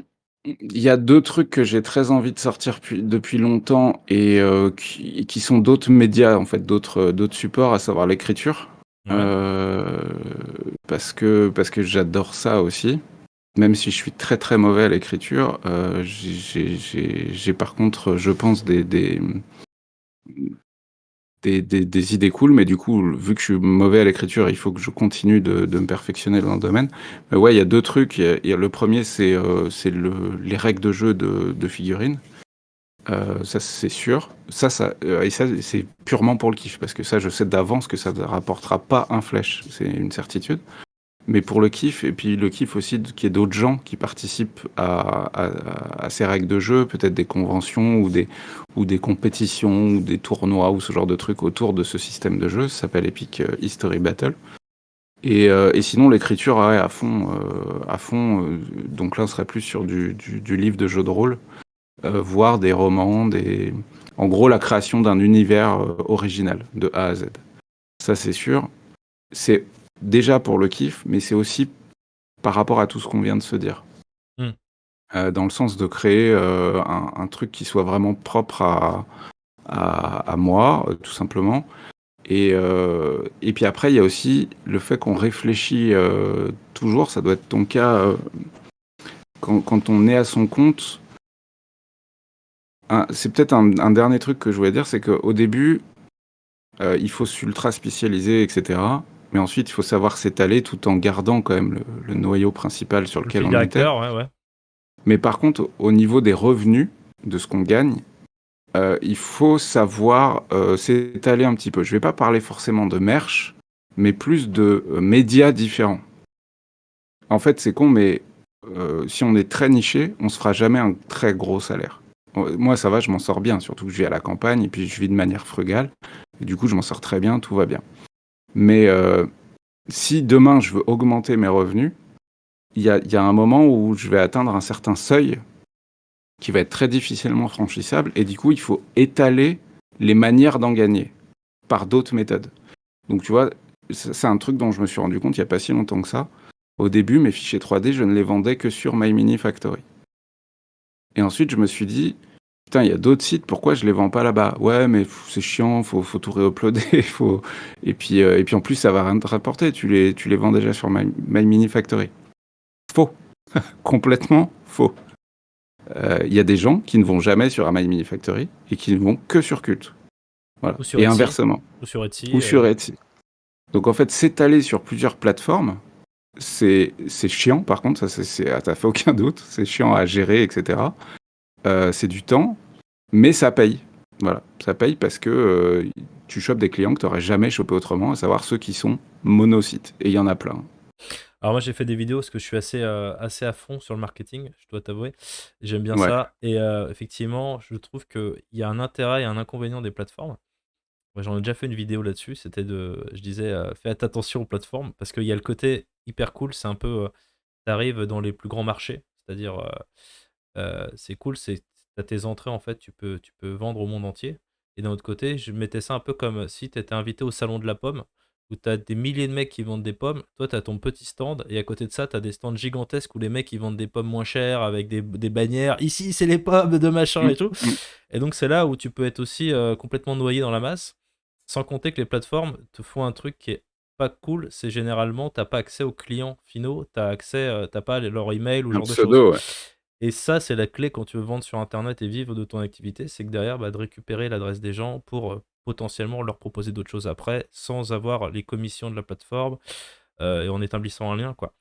Et c'est vrai que Mm, du coup, je mm. trouve que les plateformes, ça peut être une super idée pour, entre guillemets, pour mettre un produit pas cher pour, entre guillemets, faire venir les gens à toi, leur faire découvrir ton univers. Ensuite, ça peut être intéressant de développer des choses en dehors de la plateforme, notamment peut-être des produits plus chers. Et c'est vrai que je trouve que des fois c'est dommage, il y a des gens qui vont un peu s'arrêter au premier niveau, c'est-à-dire de la figurine, alors que tu auras certainement potentiellement plein de choses que tu peux proposer en plus qui vont t'aider. Ah, Et après, il y a le côté, en fait, et c'est là-dessus où moi j'ai mis longtemps à passer cette barrière-là, c'est le côté un peu où tu as l'impression d'être un filou, tu vois. Il y a ce mm. côté-là où tu te dis, je veux pas être un vendeur un vendeur de babioles ou ce genre de choses. Mais c'est vrai que d'un autre côté, si tu veux vivre de ton activité, il faut de temps en temps savoir proposer différents produits à différents stades pour les gens. Et la première fois, j'avais vendu une formation à 500 euros, mais ça me paraissait un truc de fou et tout. Et parce que du coup, tu as des formations sur Udemy à 10 balles. Et tu te dis, bah ouais, mais c'est pas forcément la même chose, c'est de l'accompagnement, tu vas répondre aux gens, tu vas leur faire un truc personnalisé, tout ça. Et je me suis dit, bah ouais, ça a une valeur, même si de temps en temps, faut se battre un peu contre l'idée que, putain, j'aurais pu faire ça gratuitement et l'aider, en fait. Mais derrière, il y a aussi la rémunération. Et c'est vrai qu'il y a pas mal de gens qui ont aussi ce problème-là, du remords que je trouve très bien parce que on est tous comme ça, on a envie d'en vivre, mais on n'a pas envie non plus d'arnaquer les gens, quoi. Mais je pense Mm. que quand tu veux être créateur de contenu, faut penser un peu effectivement à comment tu fais venir les gens et comment tu peux éventuellement faire grossir ça. Et ouais, donc il Bah, y a pas c'est mal ça, d'idées c'est ça. là-dessus pour les créateurs, ouais. Sur le plan, tu vois, sur le plan marketing, moi je sais que je dois être au niveau 1 ou 2 sur 100, tu vois. Je n'exploite par exemple pas mon fichier client. Alors qu'aujourd'hui, et donc comme je t'ai dit, je vendais que sur MMF, ensuite je me suis mis sur Cult 3D, et puis maintenant j'ai ma boutique en ligne. Tout ça mis ensemble fait qu'au final, il y a pas loin de, je dois avoir pas loin de 5000 mails, 5000 personnes différentes dans un fichier qui peut avoir une valeur assez forte quand même, parce que c'est ultra niché, c'est ultra qualifié, comme on dit. Mais ça, je m'en sers pas. Déjà parce que moi-même, je suis pas du tout client de recevoir 15 mails par jour de publicité de tel ou tel truc. Ensuite, j'ai toujours promis à mes clients que ce serait pas le cas. Mais je le fais quand même genre une fois par an, une ou deux fois par an grand maximum. C'est quand je sors mes projets sur Kickstarter, Frontier, enfin bref, tu sais, c'est financement participatif. Oui, là, c'est le moment où je m'en sers. Mais tu vois, ça se limite à une fois par an, quoi. Allez, Ouais, peut-être deux. Mais c'est pas forcément quelque chose que j'ai très très envie de développer parce que c'est aussi beaucoup de temps. Le marketing, c'est un taf, quoi. ouais, c'est clair. Et puis, mais en fait, en plus, t'as quand même ce côté-là où tu vendrais, quelqu'un t'a acheté un mug sur internet, forcément, il voudrait pas que tu lui renvoies des newsletters tout le temps. Et Mm. toi, si t'as créé vraiment un univers avec une patte que les gens viennent chercher et qui sont fans de ce que tu fais, je pense pas que ce soit. Je pense que c'est même un peu une erreur que tu fasses pas ça parce que du coup, enfin, même si c'est du temps, on est d'accord. Et du coup, c'est que toutes les semaines, tu pourrais envoyer une petite newsletter. Après, je me permets, hein, mais Ouais, je non, pense mais que c'est une bonne idée. ça pourrait être carrément intéressant parce que de temps en temps, les gens t'oublient et là, du coup, d'avoir ce petit truc où tu peux leur raconter une histoire, leur montrer ce que tu es en train de faire, tout ça. Il y avait comme ça un mec sur internet qui expliquait que tu pas obligé de créer tout le temps, mais juste de recycler dans ta semaine, de prendre une photo d'un truc que tu es en train de faire et ça peut te faire un contenu, bah tiens, je suis en train de terminer la peinture de ça, c'est cool, j'adore cet univers. D'ailleurs, il y a un bouquin que j'ai adoré, c'est ça, nanana, c'est tout. Mm, Et mm. ça peut vraiment faire moi, je vois que des fois, quand je m'y mets, bah, là, les ventes, c'est pas du tout pareil, quoi. C'est un truc de fou, quoi. Ouais, ouais, ouais. Non, c'est sûr que les gens aiment bien parfois aussi être ramenés à des trucs que tu as déjà fait il y a quelque temps. Parce que ça a été un moment important pour eux, parce qu'ils ont particulièrement aimé ce projet ou ce genre de choses. Donc ça, oui, c'est sûr qu'il faudrait le faire, mais encore une fois, tu vois, quand tu es tout seul à ton compte et que tu es un peu un obsessionnel comme moi, c'est que moi, je veux progresser dans la sculpture, continuer à produire voilà, tous les mois pour que le catalogue s'agrandisse. L'écriture à côté, etc. Il y a des moments où tu es obligé de faire des choix, et j'en parlais il y a pas longtemps sur la peinture de figurines, où j'ai l'impression d'avoir perdu mon niveau entre guillemets, de ma belle époque. Oui, ça fait aucun doute, mais voilà, c'est une question de choix. Je préfère progresser, en tout cas, je suis dans une période de ma vie où je veux progresser en sculpture. Et du coup, bah oui, il y a d'autres choses qui partent, qui sont un peu perdues, mais c'est jamais vraiment perdu, parce que les gens continuent à te suivre, et voilà quoi. Donc, ouais, non, je suis d'accord que le marketing, ça fait aucun doute que c'est ultra important si tu veux vivre de ton métier, mais je pense que si tu partages ta passion de manière régulière, voilà, pour moi, c'est ça la clé, partager sa passion de manière régulière, à un moment, tu vas avoir une idée, même si tu l'as pas au départ, pour en tirer un peu de sous. Mmh.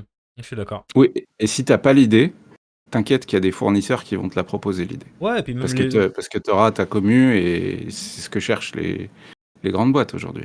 là, je vois sur YouTube, des fois, j'ai pas forcément d'idée de contenu, et tu des gens, boum, en commentaire: «Est-ce que tu pourrais me parler de ça?» ou machin et tout de suite tu dis: «Bah ouais, tiens, en fait, finalement, c'est aussi ce que les gens veulent». Des fois, ils te le disent directement. Il doit en avoir comme ça des trucs, tu fais un test et puis: «Ah, tu pourrais essayer celle-là» ou, «Tu pourrais créer tel truc», à mon avis, tu dois avoir toutes ces demandes-là, quoi. Ah oui, oui, j'ai mon carnet de notes, tu vois, qui est juste là, et c'est mon bloc-notes à idées, et oui, oui, là, j'ai vraiment plein de gens qui me demandent très régulièrement, que ce soit des vidéos, mais aussi des sculptures, tu vois. Tu me parlais brièvement tout à l'heure de t'as pas peur de plus avoir d'idées à force de sculpter des nouvelles figurines tous les mois. Bah en fait non, parce que le jour où j'aurai plus d'idées, les gens en auront pour moi, j'ai aucun doute là-dessus. Et vu qu'ils savent que j'ai les compétences pour le faire, bah, ils vont me le demander, et j'ai une liste tellement importante que euh, dans l'absolu, là, j'aurais peut-être pas toute une vie à sculpter déjà tout ce qui est écrit sur ce putain de bloc-notes.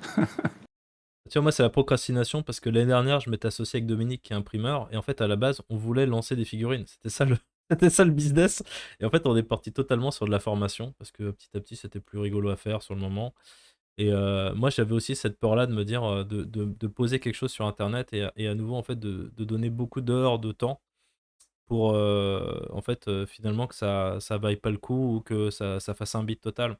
Je vois beaucoup de gens, je suis aussi sur, ZBrush France, tu vois des gens qui, passent des mois à faire une bestiole et ils la foutent en Patreon ou machin et ça fait 0 achat quoi, c'est dur, hein. Mm, Mais mm. effectivement, si tu te lances pas aussi, tu peux pas regretter que ça marche pas, quoi. Enfin, à un moment donné, l'un ne va pas sans l'autre. C'est Donc c'est ça, on et puis repart de la passion, peut-être, quoi. Mmh. ouais, et puis peut-être pas hésiter aussi à trouver un moyen de monétiser justement la phase de création. Mmh. Ce que je veux dire, c'est que, il y a plein de gens qui sont intéressés par le chemin et pas par la destination, et que, bah, c'est exactement ce que tu fais d'ailleurs, hein, par le biais des formations. Dans le fond, c'est un peu ça, c'est que les gens, t'achètent une route à suivre, et puis ensuite ils vont pouvoir faire à peu près ce qu'ils veulent avec. Bah, je me demande si ça peut pas être aussi pareil même dans l'écriture d'un jeu de rôle, dans la sculpture d'une figurine, c'est de trouver un moyen de monétiser toute cette étape. Alors que ce soit par le biais de YouTube, mais franchement, aujourd'hui, moi, YouTube me rapporte des cacahuètes, hein. Enfin, des cacahuètes. C'est Ah non, vraiment pas grand-chose à côté du temps. ouais, c'est pas pour les vues, mais c'est pour effectivement l'exposition, quoi. Ouais, ouais. Et c'est ça, c'est ça. Mais le truc, c'est les retombées. C'est surtout ça dont on se rend pas compte et qui est très difficilement quantifiable. C'est que le fait d'être très présent au moment où tu vas partager la création d'un truc, fait que à la fin, tu vas en vendre parce qu'ils t'ont suivi au début. Et du coup, en fait, limite, quand ils achètent la figurine, ils l'achètent aussi parce que, ils ont vu comment tu l'avais fait de A à Z. Mmh. Ouais, totalement. De toute façon, moi, j'adore ZBrush parce que c'est, tu sais, j'ai des élèves, en fait, au début, je pensais que j'allais donner des cours à des étudiants en jeux vidéo. Je pensais que c'était eux qui allaient être intéressés et j'ai eu que des passionnés d'impression 3D parce que moi, je viens pas du tout de ce sérail-là et j'y suis venu comme ça par le biais de, bah, il va falloir que je propose du contenu pour ces gens-là et que je m'y intéresse et petit à petit, j'ai acheté, des imprimantes et tout ça. Mais là, tu vois, je vais donner des cours bientôt pour un tailleur de pierre. J'ai donné des cours à des prothésistes et qui refont des oreilles et des nez pour les grands brûlés. Tu de la joaillerie là, j'ai terminé, j'avais, 2 sessions avec des élèves en joaillerie. T'as des trucs, c'est incroyable ce logiciel, c'est que t'as vraiment plein de métiers en fait d'artisanat et vraiment de précision et bon Ce qui est souvent ils super, sont adossés avec SolidWorks ou quelque chose, Fusion pour le côté, pro, carré avec le biseau à 0,3 millimètres, on est ouais, d'accord.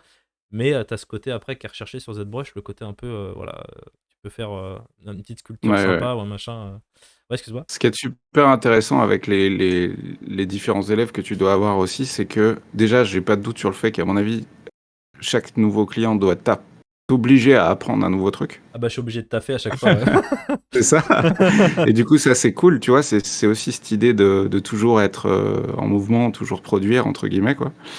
Mais il y a aussi le fait que tu dois avoir un mariage des connaissances. Par exemple, moi, le truc qui m'intéresse le plus, c'est le mix entre scan 3D ou photogrammétrie ou ce genre de choses, et ensuite impression 3D, J'en ai enfin fait un peu, ouais. sculpture 3D et impression 3D. Ce mix-là, là, il est super intéressant. Alors le Il scan est... 3D, alors moi j'ai fait de la photogrammétrie avec mon réflexe et j'avais Mm, scanné une sculpture que j'avais fait, tu sais en grès et ouais. je l'ai scanné. J'ai trouvé que c'était intéressant mais que le détail il était pas encore ouf. Alors c'est peut-être Mm, aussi, la façon dont il faut vraiment que ton comment dire?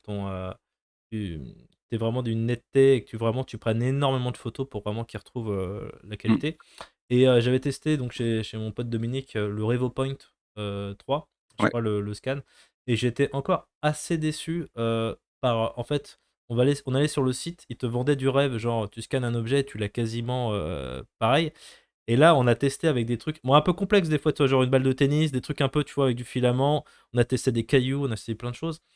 Le résultat était dégueulasse. Mais pour Ouais, autant, c'est on avait souvent le problème. suivi, vraiment le tuto, on l'avait mis sur le petit, tu peux pas te tromper parce que tu as vraiment un trépied, électrique, tu le poses dessus, enfin, Mm. tu scannes et tout. Une turntable Une avec et tout turntable ça, quoi. exactement, avec machin, tu le retournes à plusieurs endroits pour que vraiment le truc, chope tous les détails. Tu mets des petites croix au sol et tout pour qu'il vraiment il repère tout. Et au final, je me suis dit: «Mais j'aurais plus vite fait de le modéliser que de le scanner, en fait». Bien sûr, bien Et sûr. donc c'était là-dessous, je me suis dit, même peut-être pour avoir des trucs à l'échelle, parce qu'à un moment donné, on s'était dit: «Si un jour on fait des figurines, ça pourrait être cool de créer des socles naturels, de les scanner et ensuite vraiment de faire des socles», parce que lui, il faisait, bah, tu sais, avec des petits arbres, des petits machins, des petites avec de la mousse, tout ça et je me suis dit: Ça pourrait être cool parce que ça peut être chaud à modéliser» Et mais là, en fait, c'est trop compliqué parce que tu as des trous, donc ça pose des problèmes, t'as des polygones qui merdent, tout ça et en fait, Mmh. finalement, tu te retrouves à devoir, tout, faire une retopo et compagnie, ça part en couille. Ouais, Donc globalement, voilà, c'est ça, c'est mon expérience, mais bah, tu vois, je vais peut-être te donner une piste de si tu veux creuser un petit peu ce truc-là, parce que moi, je m'étais vraiment éclaté à faire ça. Déjà, photogrammétrie, j'ai testé plein de fois, mais à chaque fois, il y a de la retopo à faire derrière ou de la sculpture carrément à refaire derrière parce qu'on n'a pas un niveau de définition suffisant.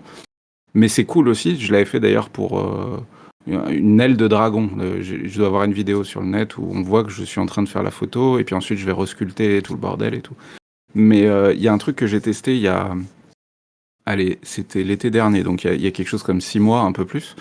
J'ai une grosse entreprise qui m'a envoyé un scanner de prothésiste dentaire, mmh, où on a une précision au micron. Au micron, hein, pas à 10 microns, au micron. C'est une machine qui est assez grosse, hein, qui prend vraiment la place d'une grosse télé. Une machine à laver, en gros, ça prend la place d'une machine à laver. Et dessus, tu as un petit plateau, type turntable, et c'est fait à la base pour poser, tu sais, un rag de dents du bas ou du haut.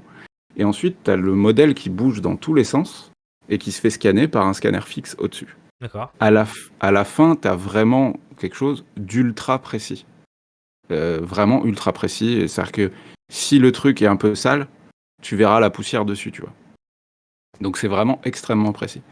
Et du coup, si j'avais demandé à ce fabricant de m'envoyer ce truc-là, évidemment que c'était pour prendre une figurine de Games Workshop, de Warhammer et tout ça, et la scanner. Énorme, ouais. Et quand j'ai vu le résultat, j'ai fait mes montages vidéo et tout le bordel, je me suis dit, mais c'est fini en fait. Si je montre ça, je suis en train de montrer aux gens comment copier des figurines. Je peux pas le montrer en fait. Je peux C'est-à-dire que juste pas le le montrer. résultat était parfait? Il était parfait, il était identique Alors à après, c'est peut-être le prix, et le coût de la machine, peut-être. Même si ça va se démocratiser, 9000 balles. ah, c'est pas Mais, si 9, cher si tu fais, mais, ouais, si t'imprimes mais derrière. voilà, c'est ça, 9000 balles pour une entreprise, ça commence à être un investissement important, mais c'est pas fou si derrière t'en tires un métier complet et une entreprise complète. C'est même le jackpot parce que c'est pas cher quoi, 9000 balles. Et du coup, bah, j'ai pas montré ça, mais par contre, pour le coup, ouais, là, c'était littéralement possible de sortir exactement la même chose. Et le pire, c'est que des marques comme Games Workshop, mais aussi, je pense même à Lego, à Playmobil, c'est que c'est des pièces qui sont démontées. Ce qui fait que tu peux même scanner pièce par pièce, reformer la grappe. Oh la vache. Tu vois, il y a plus de limite derrière en fait. C'est que tu vas vraiment prendre la pièce de l'aile, la tête, machin, tu scannes toutes les pièces, tu refais une grappe à la con sur ZBrush ou Blender, plus Blender d'ailleurs, ou même Fusion, et tu reformes ta grappe, tu recontactes un chinois, bonjour, je démoule, injection plastique, et tu fais exactement la même chose. Donc là, pour le coup, c'est vraiment de la copie de chez copie de chez copie, quoi. T'as pas été emmerdé, ça, toi, par des mecs qui ont réimprimé ton catalogue derrière? Ou toi, tu fais pas de licence, j'imagine, non? Sur Patreon, tu permets aux gens de vendre par catalogue tes. Je Ouais, sais que ça se fait. Ouais, tu le fais aussi, d'accord. Donc, ouais.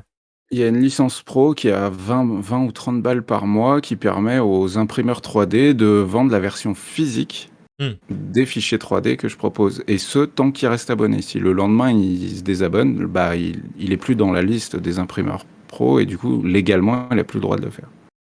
Euh, ça marche pas trop mal. Enfin, pas trop mal. Je dois avoir peut-être une cinquantaine d'imprimeurs 3D. Il faut savoir aussi qu'il y a quand même pas mal d'amateurs qui prennent ce prix-là juste parce qu'ils veulent plus me soutenir tous les mois. Ah, sympa, ouais. Parce qu'ils estiment que 8 balles, c'est pas assez, donc ils mettent plutôt 20 ou 30. Y en a pas mal. Ou alors des gens aussi simples, c'est que c'est des passionnés dans une asso. Ils disent, moi, le problème, c'est que t'as des gens qui veulent être honnêtes. C'est rare, hein, mais ça existe.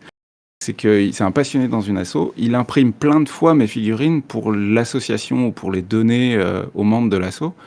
Et du coup, il se dit, bah, fait chier quand même, le mec, je lui donne que 8 balles par mois. Et bah, ces gens-là, ils prennent l'abonnement à 20 balles.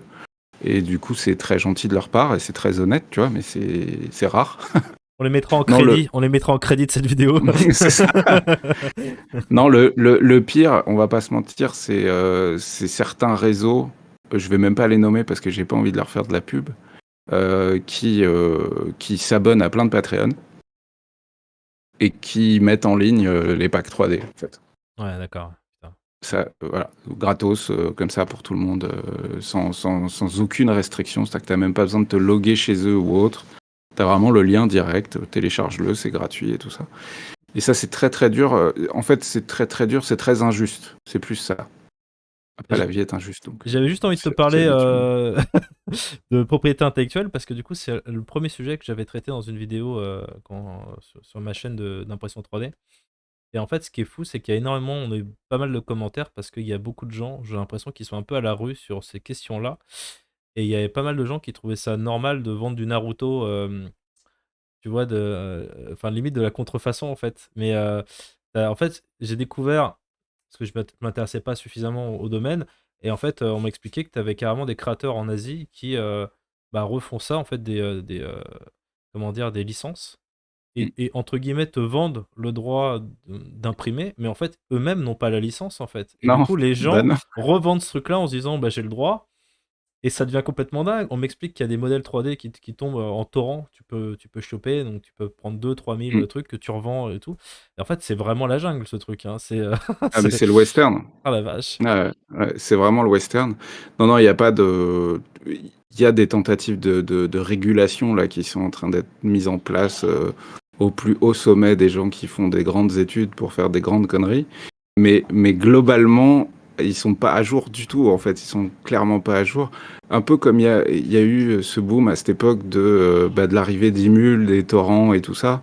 Et du coup, de la multiplication des musiques et des films et tout le bordel.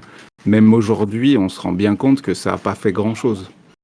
Ce qui a fait que aujourd'hui on pirate moins de films ou de musique, c'est qu'elles sont accessibles pour vraiment pas cher, voire gratuitement, et que l'auteur se rémunère grâce à ça. Ce que je veux dire, c'est que un auteur de musique qui met un truc sur YouTube, aujourd'hui, gagne de la thune grâce à ça. Mhm.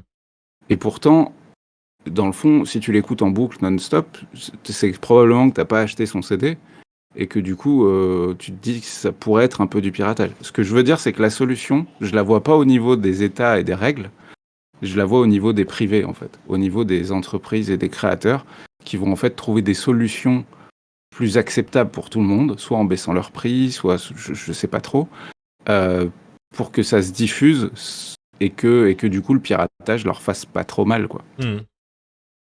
Mais je vois pas des réglementations être capable de gérer ça, c'est pas possible. Et tu disais un truc qui était assez juste, tu disais ouais je vais pas gagner ma vie avec mes vues sur YouTube. Et en fait ça c'est un truc que j'ai appris, c'est que je sais pas si tu le sais, mais c'est en fait en fonction de ta thématique, YouTube va te payer plus ou moins cher en fait. Si tu as la monétisation, si par exemple tu avais une chaîne sur la finance, et bah, du coup mathématiquement en fait tu attires un public qui a plus d'argent, et que du coup J'avais pas du tout YouTube, ça. bah ouais, YouTube, donc les youtubeurs qui font de la finance, même s'ils font pas beaucoup de vues, ils peuvent gagner très bien leur vie. Et tout dépend en fait de ta niche. Si tu as des gens plutôt en reconversion, machin, et ben voilà. C'est-à-dire ils vont analyser que ils ont pas beaucoup d'argent, donc ça c'est pas Oui, intéressant pour les puisqu'en fait, annonceurs, tout leur ça. crée. Ouais, parce que les annonceurs, des annonceurs qui vont parler, je dis n'importe quoi, crypto, placement financier, banque, ce genre de choses, mettent plus de thunes que. Ah bah l'argent appelle l'argent, Ouais. voilà. Ah, ok. Ok, ok. C'est en fait en soi c'est un calcul, hein, effectivement. Tu es une marque comme Rolex ou tout ça, tu vas plutôt faire de la pub pour un mec qui te vend des produits financiers, du private equity ou ce genre de choses. Ouais, c'est qu'un mec qui fait du do it yourself. Ouais, bien sûr, bien sûr. Bien sûr. Et donc voilà. Ouais, non, bah, c'est intéressant. Après, c'est pas pour autant que je vais me mettre à faire des vidéos sur l'argent parce que Side je business, suis side pas, business. ouais, je suis d'accord, mais tu vois, c'est vraiment pas mon moteur Non, non, non. principal. Mais Surtout aujourd'hui où j'ai de quoi vivre, c'est pas mon moteur principal. Comme je t'ai dit, les quelques projets que j'ai sur moyen long terme sont des projets qui vont rien me rapporter. non, mais Alors, c'est aussi pour ça que j'ai voulu t'interviewer, parce que je trouve qu'il y a un truc qui est transparent en toi, je te l'ai dit. Bon, t'as un côté sympathique, et puis t'as un côté authentique, je trouve qu'on retrouve pas. Enfin, moi, je suis noyé en fait de vidéos avec des mecs qui ont des lumières artificielles un peu comme j'ai là, avec des trucs ultra travaillés. Et je trouve que ça faisait du bien en fait. À un moment donné, j'ai regardé une vidéo où je pense que t'étais avec juste ton téléphone dans ton jardin et tu parlais et tout. Et en fait, bah, le propos était hyper intéressant. Tu parlais un peu, je crois que c'était sur l'impression 3D, ce qu'il fallait savoir pour s'équiper, tout ça. Mm. Et du coup, j'ai pas vu les 20 minutes passer et je me suis dit, bah, c'est cool en fait. C'est pas forcément en fait le montage qui fait, c'est vraiment le contenu. Et voilà, en plus, t'es dans ton univers, on sent que t'es bien où tu vis, Ouais, que ton choix te correspond vachement, donc c'est cool. Je pense que les gens le ressentent c'est- ça. et c'est ça que à la limite, tu vois, pour conclure, ce serait ça, c'est que si vous voulez être présent sur des plateformes vidéo, YouTube, TikTok ou je ne sais quoi d'autre, faut pas vous arrêter à la technique. Et le truc le plus important, c'est le son. Faut avoir une C'est bonne vrai. qualité de son. L'image, si elle est pas folle, aujourd'hui, c'est vrai que c'est facile quand même de faire des jolies images avec les smartphones, c'est quand même relativement simple. Mais vous arrêtez pas à la technique parce que c'est vrai qu'on peut très vite comment dire, avoir des complexes sur la qualité de ces vidéos. Moi, si je regarde mes vidéos aujourd'hui et que je regarde 90% des autres trucs que je regarde en tant que viewer, j'ai un niveau cacaboudin, tu vois. Mais je m'en fiche, parce que tu vois, c'est un peu le combat entre le fond et la forme. Si votre fond il est sincère, il est pertinent, la forme, certaines personnes vont passer à côté et s'en foutre un peu quoi. Et du coup, ouais, faut pas vous retenir. Voilà, faut pas Ouais, vous bah retenir. ouais, j'ai vu que t'as genre 25 000 abonnés, hein, je crois, sur ta chaîne, donc c'est que ça plaît à pas mal Ouais, de gens, quoi. je crois que c'est quelque chose comme ça. Non, bah ok, bah en tout Ouais, cas, je te remercie pour ce moment. Je mettrai les liens de ta chaîne, et puis bah, ce serait cool aussi à la fin, si je sais pas si t'as quelques images, je le mettrai peut-être pas dans le montage, mais si t'as quelques images à la fin que je pourrais diffuser un peu de tes créations, genre ouais, si tu 5-10 veux. secondes de petits trucs, même où je pourrais mettre ça au début, mais ça peut être sympa, des choses que des sculptures Ouais, qui, bah, qui... je te fournirai ça. Et moi, je vais juste quand même ajouter un truc, c'est que lui là, je le montre en même temps, lui là, il fait des formations ZBrush et tout ça. Alors moi, je vais pas vous mentir et vous dire que tout ce qu'il fait est génial parce que je n'ai vu que 2% de ce qu'il fait. Mais dans les 2% de ce qu'il fait, c'était super. Super, waouh! Euh, et que si, bah non, mais c'est juste que le reste, je l'ai pas vu et j'ai pas pour habitude de parler tu vois, non plus de vendre du rêve. Par contre, s'il y a un truc que je peux dire, c'est que s'il y a bien un endroit où vous pourrez pas regretter d'avoir mis de la thune, c'est dans la connaissance. Et que du coup, si vous voulez vous perfectionner dans un truc, ça peut être super pertinent. Euh, Plutôt que de mettre 500 balles dans un meilleur ordinateur, euh, pour upgrader votre machine ou autre, bah avant, savoir se servir de l'outil que vous comptez utiliser, ça me semble être beaucoup plus pertinent. Mais ça, c'est mon cheval de Donc, bataille, hein, parce que, enfin, c'est pas en hmm, soi de vendre des formations, mais c'est de rester ouvert. Et surtout, moi, il y a un truc qui j'ai longtemps été le mec autodidacte qui voulait apprendre par lui-même. Et maintenant, j'achète, je sais pas, 5 6 7 formations par an parce que j'adore. C'est un accélérateur, en fait. C'est que finalement, tu te rends compte que toutes les formations ne se valent pas, on est d'accord. Mais c'est vrai que du coup, entre passer 5 ans à apprendre des trucs et faire plein d'erreurs, ou 3 mois et tu as appris l'essentiel de ce dont tu as besoin et tu peux partir sur ton projet. Je vois des gens, ils vont mettre 2 ans, 3 ans, 4 ans à maîtriser ZBrush parce qu'ils vont abandonner, ils vont arrêter, ils vont s'énerver. Et tu te dis, putain, si en un mois, tu avais suivi la formation, derrière, tu pouvais démarrer ton projet, tu étais tranquille. Et c'est là-dessus, mais je peux comprendre, c'est qu'il y a plein de gens qui sont à 100 euros par mois, qui peuvent pas mettre. Et c'est dommage, mais du coup, je me dis, ça doit te freiner dans tous les projets, en fait. C'est vraiment bon, c'est un problème de thune, on est d'accord. Mais c'est vrai que si du coup, ça freine même ton apprentissage ou que tu es prêt à regarder pendant 4 ans des tutos et à galérer, ça, c'est dommage, quoi. C'est dommage. tu t'es renseigné pour être, je sais pas, compatible CPF, tu sais, ou ce genre de choses, que les gens Alors, puissent te payer parce qu'en France, on paye beaucoup d'impôts. Normalement, c'est pour pas mal d'avantages, dont les CPF, donc autant que ça serve aussi pour ça, quoi. Alors CPF, ce qui est compliqué, c'est qu'en fait, tu as des logiciels qui vont être référencés en tant que pourvoyeur d'emploi, entre guillemets. Donc par exemple, quelqu'un qui Mm. va prendre 3ds Max, clairement, il peut trouver du boulot avec. ZBrush, je veux pas te cacher que être artiste 3D chez Ubisoft, il n'y en a pas beaucoup. Ouais, Et il y a peu d'emplois vraiment où par exemple, tu vois, mes joailliers, la compétence principale, c'est SolidWorks qu'il faut avoir, solide, ouais. ou alors Rhino pour d'autres professions. Mm. Donc ces logiciels-là, tu peux avoir du CPF, mais le CPF, c'est extrêmement dur, c'est extrêmement complexe. Là, je bosse Mm. avec un organisme de formation parce qu'on fait des formations Pôle emploi. Et encore une fois, ZBrush et Pôle emploi, je suis même étonné que ça passe parce que franchement, faut vraiment, ceux qui ont eu les dossiers de presse, c'est que déjà, il faut entre guillemets, les défendre ardemment. Alors les gens ont souvent peur de leur conseiller Pôle emploi. Moi, je comprends pas trop pourquoi, parce que ces gens-là sont plutôt généralement ouverts d'esprit et veulent t'aider. Mais après, ils ont des contraintes budgétaires et effectivement, entre donner une formation pour devenir boucher, on va reprendre cet exemple-là, à quelqu'un, et clairement, il peut devenir boucher à la fin. Et si tu te formes à ZBrush, tu vas pas retrouver un taf forcément. Ou alors, ça va être des auto-entrepreneurs, mais qui veulent un projet de figurine, mais qui est un peu boiteux, 99% du temps, malheureusement. Pas mal de gens qui sont pas préparés, qui se disent je vais vivre d'amour et d'eau fraîche et ça va marcher. Faut être un Mmh. peu plus préparé que ça. Et c'est vrai que sur ce genre de choses, il y a des gens qui se font refuser en fait leur dossier, même Pôle emploi, parce que le dossier est pas assez préparé et que le conseiller a des doutes sur la validité du Ouais, truc, ouais. en se disant bah j'ai une enveloppe budgétaire, il faut prioriser. Donc c'est pas forcément le grand méchant du Pôle emploi, mais c'est comme ça. Donc il faut un petit peu. Je sais que notre école, elle a des fois, elle doit un petit peu batailler pour que les dossiers passent parce que les élèves, faut les motiver. Et même, je vais te dire, même quand les gens ont leur formation qui est payée, il y en a, au bout d'un mois, tu dois commencer à limite les relancer en disant: «Hé, faut prendre les cours là et tout». Donc tu sais, on dit souvent que si t'as pas payé de ta poche, tu moins motivé et je Ouais, je suis je d'accord. trouve que par moment, c'est pas faux, tu vois? Donc moi, j'ai essayé de faire un équilibre entre vendre des formations pas trop chères, mais je peux pas vendre des formations à 10 balles comme sur Udemy parce que sinon, bah, ça veut dire qu'il faudrait que j'en vende, 1000, 2000, tu vois?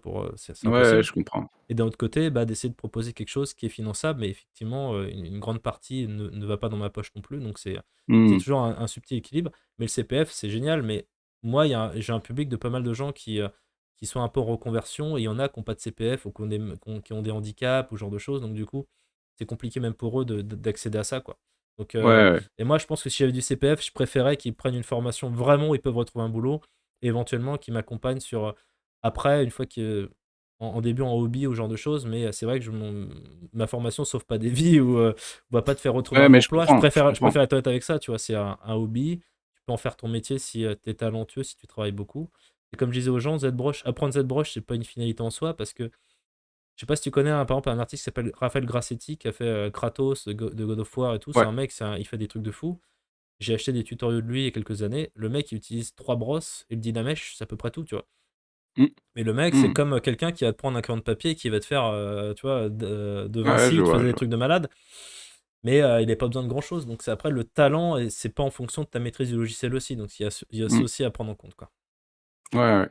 Et comme tu l'as dit, il y a aussi une histoire de sous, je pense que c'est peut-être ça le truc majeur dans ce que tu viens de dire, c'est que, ça fait partie de la formation.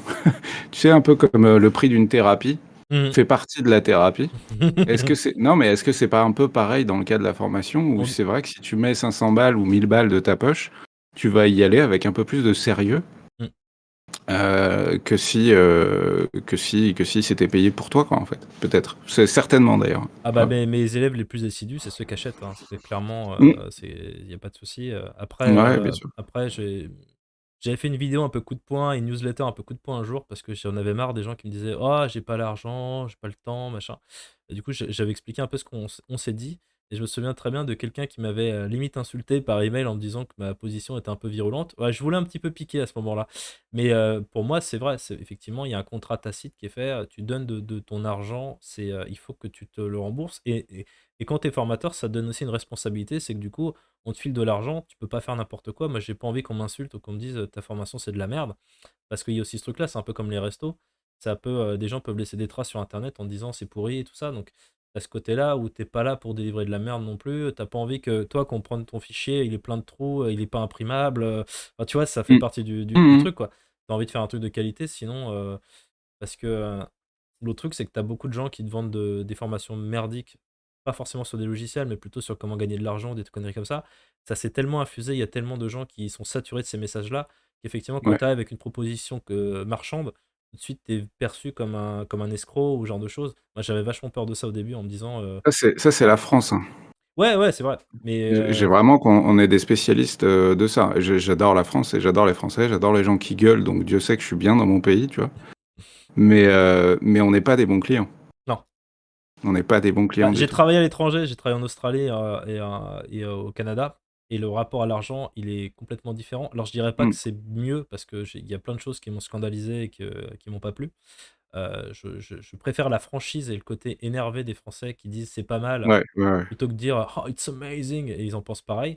Mais c'est par ça. contre, effectivement, il y a un truc que j'ai apprécié, c'est que freelance en France, c'est vraiment, vraiment compliqué.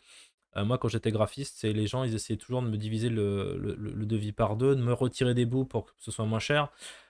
J'ai déjà dû aller, menacer des gens, j'ai déjà dû aller carrément récupérer des chèques moi-même au bout de 4 mois en étant, tu sais, toujours pas payé.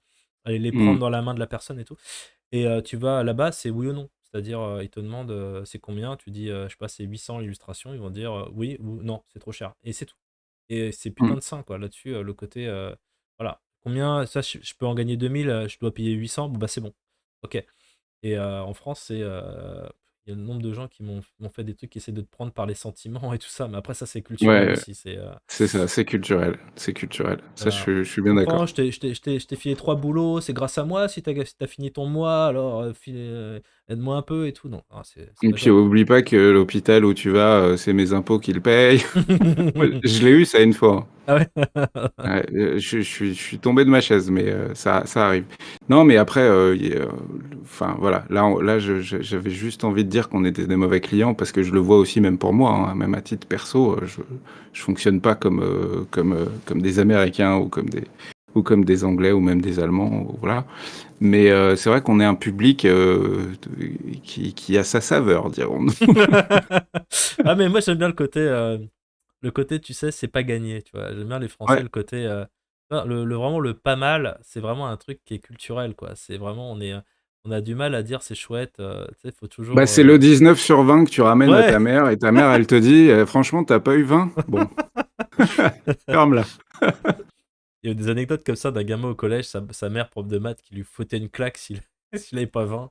Ouais. Quelle connerie là, t'aurais pu avoir 20 et genre, Mmh mh. ouais, ça m'a pas plu ça, moi non plus. Je sens que tu en gardes une saveur. C'est ça, c'est ça. Bon bah top en tout cas, je te remercie. Bah toi, merci d'être allé au bout de cette super vidéo et si vous êtes créateur, que vous êtes dans le monde de l'impression 3D et que vous avez envie, bah, de parler de votre métier, de parler de vos inspirations, de vos projets, bah, n'hésitez pas à me contacter, ce sera avec plaisir pour faire une interview ensemble. Je vous dis à très vite.